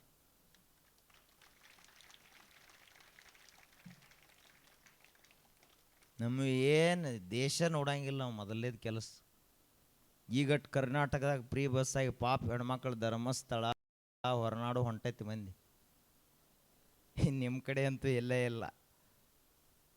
ಅವಾಗ ವಿಶ್ವ ವಿಜಯಿ ಆಗಬೇಕು ಅಂಥೇಳಿ ಅಲೆಕ್ಸಾಂಡರ್ ಹೊಂಟಾಗ ಹೋಗುವ ಮುಂದೆ ತನ್ನ ಗುರು ಅರಿಸ್ಟಾಟಲ್ಗೆ ಕಾಲಿಗೆ ಹಣೆ ಹಚ್ಚಿ ನಮಸ್ಕಾರ ಮಾಡಿ ಆಶೀರ್ವಾದ ಮಾಡ್ರಿ ಗುರುಗಳೇ, ನಾನು ವಿಶ್ವ ವಿಜಯ ಯಾತ್ರೆಗಾಗಿ ಹೊಂಟೇನೆ. ಆ ದೇಶದ ಯಾತ್ರೆಗಳಲ್ಲಿ ಭಾರತವೂ ಕೊಟ್ಟ ಕೊನೆಗೆದ ಭಾರತವನ್ನು ಗೆದ್ದು ಬರ್ತೀನಿ ಅಂತ ಹೇಳಿದಾಗ ಅರಿಸ್ಟಾಟಲ್ ಒಂದು ಮಾತು ಹೇಳಿದ, ನೀ ಎಲ್ಲ ದೇಶ ಗೆಲ್ಲಬಹುದು, ಭಾರತವನ್ನು ಗೆಲ್ಲಕ್ಕಾಗಂಗಿಲ್ಲ ಅಂತ ಅರಿಸ್ಟಾಟಲ್. ಯಾಕೆ ಅಂದ್ರೆ ಭಾರತ ದೇಶ ಅಂದ್ರೆ ಬರೀ ಒಂದು ಭೂಖಂಡ ಅಲ್ಲ, ಭಾರತ ದೇಶ ಅಂದ್ರೆ ಬರೀ ಸಂಪತ್ತಿನ ರಾಜ್ಯ ಅಲ್ಲ, ಭಾರತ ದೇಶ ಅಂದ್ರೆ ತಪಸ್ವಿಗಳ ದೇಶ, ಆಧ್ಯಾತ್ಮಿಕ ಶಕ್ತಿಯ ದೇಶ. ಆ ದೇಶವನ್ನು ಯಾರೂ ಗೆಲ್ಲಕ್ಕಾಗುವುದಿಲ್ಲ. ಅದೇ ಅಮರವಾದ ದೇಶ ಅದ, ಅದು ಜ್ಞಾನದ ದೇಶ ಅದ ಅಂತ ಅರಿಸ್ಟಾಟಲ್ ಹೇಳಿದ. ಹಂಗಾದ್ರೆ ಆ ದೇಶ ಭೂಪ್ರದೇಶರೇ ಗೆದ್ದ ಬಳಕನ ಆ ದೇಶದಿಂದ ಏನು ತಗೊಂಬರಲಿ ಅಂತ ಕೇಳಿದ ನಿಮ್ಮ ಸಲುವಾಗಿ. ಆಗ ಅರಿಸ್ಟಾಟಲ್ ಹೇಳಿದ, ನಮ್ಮ ಸಲುವಾಗಿ ಅಲ್ಲ, ನಮ್ಮ ಇಡೀ ಗ್ರೀಕ್ ದೇಶದ ಸಲುವಾಗಿ ಆ ದೇಶದ ಒಬ್ಬ ಶ್ರೇಷ್ಠ ಮಹಾತ್ಮ, ಒಬ್ಬ ಸನ್ಯಾಸಿಯನ್ನು ಕರ್ಕೊಂಡು ಬಾ, ನಮ್ಮ ದೇಶ ಪಾವನ ಆಗ್ತೈತಿ ಅಂತ ಅರಿಸ್ಟಾಟಲ್ ಹೇಳಿದ. ಯಾರನ್ನ ಕರ್ಕೊಂಡು ಬಾ? ನಾವಾದ್ರೆ ಯಾರನ್ನ ಕರ್ಕೊಂಡು ಬಾ ಅಂತ ಹೇಳ್ತಿದ್ದೀವಿ? ಈ ಬಂಗಾರ ಮಾಡೋ ಪತ್ತಾರನ್ನ ಕರ್ಕೊಂಬರಿ. ಯಾಕಂದ್ರೆ ನಮ್ಮ ದೇಶದಾಗ ಪತ್ತಾರಿಲ್ಲ, ನಮ್ಮ ದೇಶದಾಗ ಅರಿವಿ ಮಾರೋರಿಲ್ಲ, ಅರಿವಿ ಮಾರೋರನ್ನ ಕರ್ಕೊಂಡು ಬರ್ರಿ. ತಿಜೋರಿ ಮಾಡೋರಿಲ್ಲ, ತಿಜೋರಿ ಮಾಡೋರನ್ನ ಕರ್ಕೊಂಬರಿ. ಚಲೋ ಮನೆ ಕಟ್ಟವ್ರಿಲ್ಲ, ಮನೆ ಕಟ್ಟವ್ರನ್ನ ಕರ್ಕೊಂಬರಿ ಅಂತ ನಾವು ಹೇಳ್ತಿದ್ದೀವಿ. ಆದರೆ ಅರಿಸ್ಟಾಟಲ್ ಹೇಳ್ದ, ಜ್ಞಾನಿನ ಕರ್ಕೊಂಡು ಬಾರಪ್ಪ ನಮ್ಮ ದೇಶಕ್ಕೆ, ಸೂರ್ಯ ಉದಯ ಆದಂಗೆ ಆಗ್ತೈತಿ ನಮ್ಮ ದೇಶ ಅಂತ ಹೇಳಿದ. ಹಾಗೇ ಅಲೆಕ್ಸಾಂಡರ್ ಯಾತ್ರೆಯನ್ನು ಮಾಡ್ತಾ ಎಲ್ಲವನ್ನ ಗೆದ್ದ. ಭಾರತ ದೇಶದ ಅನೇಕ ಪ್ರದೇಶವನ್ನೆಲ್ಲ ಗೆದ್ದ. ಅವಾಗ ಅಲ್ಲಿ ಒಬ್ಬ ಯೋಗಿ ಅದಾನ, ಒಬ್ಬ ಸಂತ ಅದಾನ, ಮಹಾತ್ಮ ಅದಾನ ಅಂತ ಅವ್ನು ಗೊತ್ತಾತು. ತನ್ನ ಮಂತ್ರಿಗಳಿಗೆ ಕಳಿಸಿ ಹೇಳಿದ, ಆ ಯೋಗಿಗೆ, ಆ ಸನ್ಯಾಸಿಗೆ ಎಟ್ಟು ಯಾಕಾಗವಲ್ಲಕ್ಕೆ ರೊಕ್ಕ ಕೊಡ್ರಿ, ಅವು ಎಟ್ಟು ಅತಾನಟ್ಟು ಬಂಗಾರ ಮುತ್ತು ರತ್ನ ಕೊಡ್ರಿ, ಏನು ಕೇಳ್ತಾನ ಅದನ್ನೆಲ್ಲ ಕೊಡ್ರಿ, ಆದ್ರೆ ಅವಂಗೆ ಹೇಳ್ರಿ ನೀ ಗ್ರೀಕ್ ದೇಶಕ್ಕೆ ಬರಬೇಕು ಅಂತ ಹೇಳ್ರಿ ಎತ್ತಂದ. ಇವರೆಲ್ಲ ಮಂತ್ರಿಗಳು ಹೋಗಿ ಹೇಳಿದರು. ಅವ ಅಂದ, ನನ್ನೇನು ಮಾರ್ಕೆಟ್ನಾನ ವಸ್ತು ಮಾಡ್ಯಾರನಂತ ಕೇಳಿದ ಸನ್ಯಾಸಿ. ನಾನು ಯಾರಿಂದಲೂ ಖರೀದಿ ಆಗತಕ್ಕಂಥವನಲ್ಲ. ಯಾಕೆ ಅಂದ್ರ ಜ್ಞಾನವನ್ನು ಖರೀದಿ ಮಾಡ್ಲಾಕನ ಸಾಧ್ಯ ಇಲ್ಲ. 10 ದಿವಸ ಪ್ರಯತ್ನ ಮಾಡಿದ್ರು ಇವು ಸನ್ಯಾಸಿ ಒಪ್ಪಲಿಲ್ಲ, ಯೋಗಿ ಒಪ್ಪಲಿಲ್ಲ. ಕೊನೆಗೆ ಅಲೆಕ್ಸಾಂಡರ್ನೇ ಬಂದ ಮುಂಜಾನೆ ಸೂರ್ಯೋದಯದ ಸಮಯಕ್ಕೆ ಸೂರ್ಯನನ್ನೇ ನೋಡ್ತಾ ಸೂರ್ಯ ಧ್ಯಾನವನ್ನು ಮಾಡ್ತಾ ಯೋಗಿ ಕುಂತಿದ್ದ. ಅವಾಗ ಇವ ಹೇಳ್ದ ಏನಂಥೇಳಿ, ನೀವು ನಮ್ಮ ದೇಶಕ್ಕೆ ಬರಬೇಕು. ನಾ ಬರೋದಲ್ಲ ತಂದವ ಸನ್ಯಾಸಿ. ಯಾಕ ಅಂತ ಕೇಳಿದ, ಜನನಿ ಜನ್ಮಭೂಮಿಶ್ಚ ಸ್ವರ್ಗಾದ ಪಿಗರೀಯಸಿ, ನನಗ ಜನ್ಮ ಕೊಟ್ಟಂತಹ ಈ ಭಾರತ ಮಾತೆ ಇದರಷ್ಟು ಶ್ರೇಷ್ಠ ದೇಶ ಯಾವುದೇ ಜಗತ್ತಿನೊಳಗ. ನಾವೆಲ್ಲ ಭಾರತೀಯರಾಗಿ ಹುಟ್ಟಿದೀವಿ ಅಂದ್ರನ ಬಹಳ ದೊಡ್ಡ ಪುಣ್ಯ ಮಾಡಿದಾಗ ಇಲ್ಲಿ ಹುಟ್ಟಿದೀವಿ. ಪಾಪ ಜರ್ ಮಾಡಿದ್ದೀವಿ ಅಂದ್ರೆ ದಕ್ಷಿಣ ಆಫ್ರಿಕಾದಾಗ ಹುಟ್ಟಿ ಹಾವ ಚೇಳ ತಿನ್ಕೋತ ಕುಂಡಿರ್ತಿದ್ದೀವಿ. ಈಗ ಹೆಂಗೆ ಇಲ್ಲಿ ಮನ್ಯಾಗ ಪಡೋಲಕಾಯಿ ಸೌತಿಕಾಯಿ ಹೀರಿಕಾಯಿ ಹರಿಸ್ತಿರ್ಲಿ ಹಂಗೆ ಅವ್ರು ಹಾವು ತಲೆ ತೆಗಿತಾರ ತಿಂತಾರ. ಈ ಚೀನಾದಾಗ ಅದು ಹೋದ್ರೆ ಅಂದ್ರೆ ಹುಡುಗರು ಮಳೆ ಹುಳ ಹಿಡ್ಕೊಂಡು ತಿಂತಾವು. ಯವ್ವ ಐತಿ ಹೋಗಿ ನೋಡಿ ಬರೋಮ್ಮೆ. ಇಲ್ಲೇ ಕೂತಾರೆ ಬರೀ ರಾವಳ ಗುಂಡೆ ಒಡ್ಯಾಗ. ಆ ಬಳಿಕ ನಾನು ವಸ್ತು ಅಲ್ಲ ಅಂತ ಹೇಳಿದವ ಸನ್ಯಾಸಿ. ಅವಾಗ ನಾ ಯಾರು ಅಂತ ಕೇಳಿದವ. ನಾ ಯಾರತ್ ನಿನಗೆ ಗೊತ್ತೈತೇನೋ ಅಂತ ಕೇಳಿದ ಅಲೆಕ್ಸಾಂಡರ್. ನೀ ಯಾವ್ಯಾಕಿರುವಲ್ಲಕ್ಕಪ್ಪ, ಒಬ್ಬ ಮನುಷ್ಯ ತಟ್ಟ ನನಗೆ ಗೊತ್ತಾಕತಿ ಅಂತ ಸನ್ಯಾಸಿ ಹೇಳಿದ. ನಾ ಮನಸ್ಸು ಮಾಡ್ರೆ ಏನು ಬೆಕ್ಕಾದ ಮಾಡ್ತೀನಿ ಅಂತವ ಹೇಳಿದ ಅಲೆಕ್ಸಾಂಡರ್. ನೀನು ಮಾಡಾಮದಿ ಓ ತಲೆ ತೆಗಿತಿ, ಅದನ್ನು ಬಿಟ್ಟರೆ ನಿನ್ನ ಕೈಯಾಗ ಅಧಿಕಾರ ಏನೈತಿ ಅಂತಂದ. ತೆಗೆದ ತಲೆಯನ್ನು ಹೊಳ್ಳಿ ಹಚ್ಚುವಂಥ ಅಧಿಕಾರ ನಿನಗಿಲ್ಲ, ದೇವರಿಗೆ ಮಾತ್ರ ಅಧಿಕಾರದ. ನೀನೋ ಪ್ರಾಣ ತೆಗ್ಯಾವ ಅತ್ಯಂತ ಕನಿಷ್ಠ ಜಗತ್ತಿನೊಳಗ ಅಂತ ಸನ್ಯಾಸಿ ಹೇಳಿದ. ಇವಾಗ ಇಲ್ಲಿ ತಕ್ಕ ಹಿಂಗೆ ಯಾರೂ ಮಾತಾಡಿರಲಿಲ್ಲ. ನಾ ನಿಮ್ದು ಏನು ಸೇವಾ ಮಾಡ್ಲಾಕ ಸಾಧ್ಯ ಐತೆ ಅದನ್ನರೇ ಹೇಳ್ರಿ ಅತ್ತಿವ ಅಂದ. ಏನು ಸೇವಾ ಮಾಡೋದು ಬೇಡ, ಏನು ಬೇಡ. ಈಗ ನನ್ನ ಮೈ ಮೇಲೆ ಸೂರ್ಯನ ಬೆಳಕು ಬೀಳತೈತಿ, ಅದಕ್ಕೆ ಅಡ್ಡಾಗಿ ನಿತ್ತದಿ, ಮಗ್ಗಲು ಸರದ್ ನಿತ್ತ ಮಾತಾಡು, ಅದ ದೊಡ್ಡ ಸೇವಾ ಅಂತ ಹೇಳಿದವ ಸನ್ಯಾಸಿ. ಹಿಂಗೆ ಮಾತಾಡೋರನ್ನ ಕೇಳಿರಲಿಲ್ಲ ಅವ. ಆ ಬಳಿಕ ಸಾಷ್ಟಾಂಗ ನಮಸ್ಕಾರ ಹಾಕಿದ ಜಗತ್ತನ್ನೇ ಗೆದ್ದಂತಹ ಅಲೆಕ್ಸಾಂಡರ್ ಯಾರಿಗೆ? ಶ್ರೀಮಂತಗಲ್ಲ, ಸಾವುಕಾರಗಲ್ಲ, ಗೌಡಗಲ್ಲ, ಕುಲಕರ್ಣಿಗಲ್ಲ, ದೇಸಾಯಿಗಲ್ಲ, ಯಾರಿಗೂ ಅಲ್ಲ. ಒಬ್ಬ ಸನ್ಯಾಸಿ, ಒಬ್ಬ ಯೋಗಿ, ಸಿದ್ಧ ಪುರುಷನಿಗೆ ಸಾಷ್ಟಾಂಗ ನಮಸ್ಕಾರ ಹಾಕಿ ಹೇಳಿದ, ಭಾರತ ದೇಶ ಎದಕ್ಕೆ ಜಗತ್ತಿನಲ್ಲಿ ಪೂಜನೀಯ ಅಂತ ಕೇಳಿದ್ರ ಈ ಸನ್ಯಾಸಿ ಮಹಾತ್ಮರಿಂದಾಗಿ ಪೂಜ್ಯ ಅಂತ ಹೇಳಿದ. ಇಂಥ ಯೋಗಿಗಳು ಈ ದೇಶದಾಗ ಅದಾರನ್ನೋ ಕಾರಣಕ್ಕೆ ಈ ದೇಶಕ್ಕಿಷ್ಟ ಗೌರವಾದ ಅಂತ ಹೇಳಿದ. ಹಾಗೆ ನಮಸ್ಕಾರ ಮಾಡಿ ತನ್ನ ದೇಶಕ್ಕೆ ತಾ ಹೊರಟು ಹೋದ. ಯಾಕೆ ಈ ಕತೆ ಹೇಳಿದ್ನಿ ಅಂದ್ರೆ, ಉದ್ಧಾರ ಆಗುವುದು ಅಂದರೆ ಏನಪ್ಪ? ಜಗತ್ತಿಗೆಲ್ಲುವುದು ಉದ್ಧಾರ ಆದಂಗಲ್ಲ, ಶ್ರೀಮಂತ ಆಗುವುದು ಉದ್ಧಾರ ಆದಂಗಲ್ಲ, ಭಾಳ ವಿದ್ಯಾ ಕಲ್ತವನು ಉದ್ಧಾರ ಆಗಲಿಲ್ಲ. ಯಾರು ಉದ್ಧಾರ ಆದರು ಅಂತ ಕೇಳಿದ್ರೆ, ಯಾವನಿಗೆ ಏನೂ ಬೇಡವಾಗ್ತದ, ತಾನೇ ತಾನಾಗಿ ಜ್ಯೋತಿ ಬೆಳಗುತ್ತಿದೆ, ವಿಮಲ ಪರಂ ಜ್ಯೋತಿ ಬೆಳಗುತ್ತಿದೆ ಅಂತ ಯಾವ ಯೋಗಿ ಹಾಡ್ತಾನಲ್ಲ ಅಂಥವನೇ ಉದ್ಧಾರ ಆದಂಗ. ನಾವೆಲ್ಲ ಸುಮ್ಮ ಹೆಸರಿಗೆ ನಾವು ಸತ್ತೀವಿ ಅಂದ್ರೆ ಒಂದು ಬೋರ್ಡ್ ಹಾಕ್ತಾರೆ ಇಲ್ಲಿ ಯಾವುದರ ಚೌಕ್ನಾಗ ಊರಾಗ, ಕೈಲಾಸವಾಸಿಗಳಾದರು. ಯಾರಪ್ಪ ಇಂಥವ್ರು? ಹೆಸರು ಹೇಳೋದು ಬೇಡೇನ, ನಾವು ಯಾರೂ ಹೋಗಿಲ್ಲ, ಆದ ಬಳಕ ಊರು ಮಂದಿ ಹಾಕ್ತೈತಿ. ಕೈಲಾಸವಾಸಿಗಳಾದರು, ಶಿವನ ಪಾದ ಸೇರಿದರು.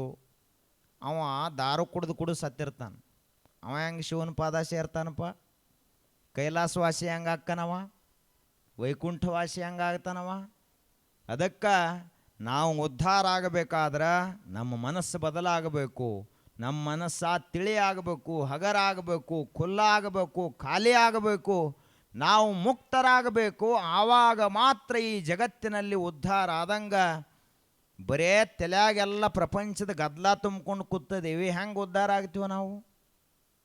ನಮ್ಮ ತಲೆಯಲ್ಲಿ ಪ್ರಪಂಚದ ಗದ್ದಲದ ಬರೀ ತಲೆಯಾಗೆಲ್ಲ ವಜ್ಜಿ ತುಂಬಿಕೊಂಡು ಕೂತಿದ್ದೀವಿ ನಾವು. ಆ ವಜ್ಜೆಲ್ಲ ಇಳಿಸಬೇಕು, ಆಗ ನಾವೆಲ್ಲರೂ ಮಹಾತ್ಮರಾಗ್ತೀವಿ ಅಂತ ಹೇಳ್ತಾ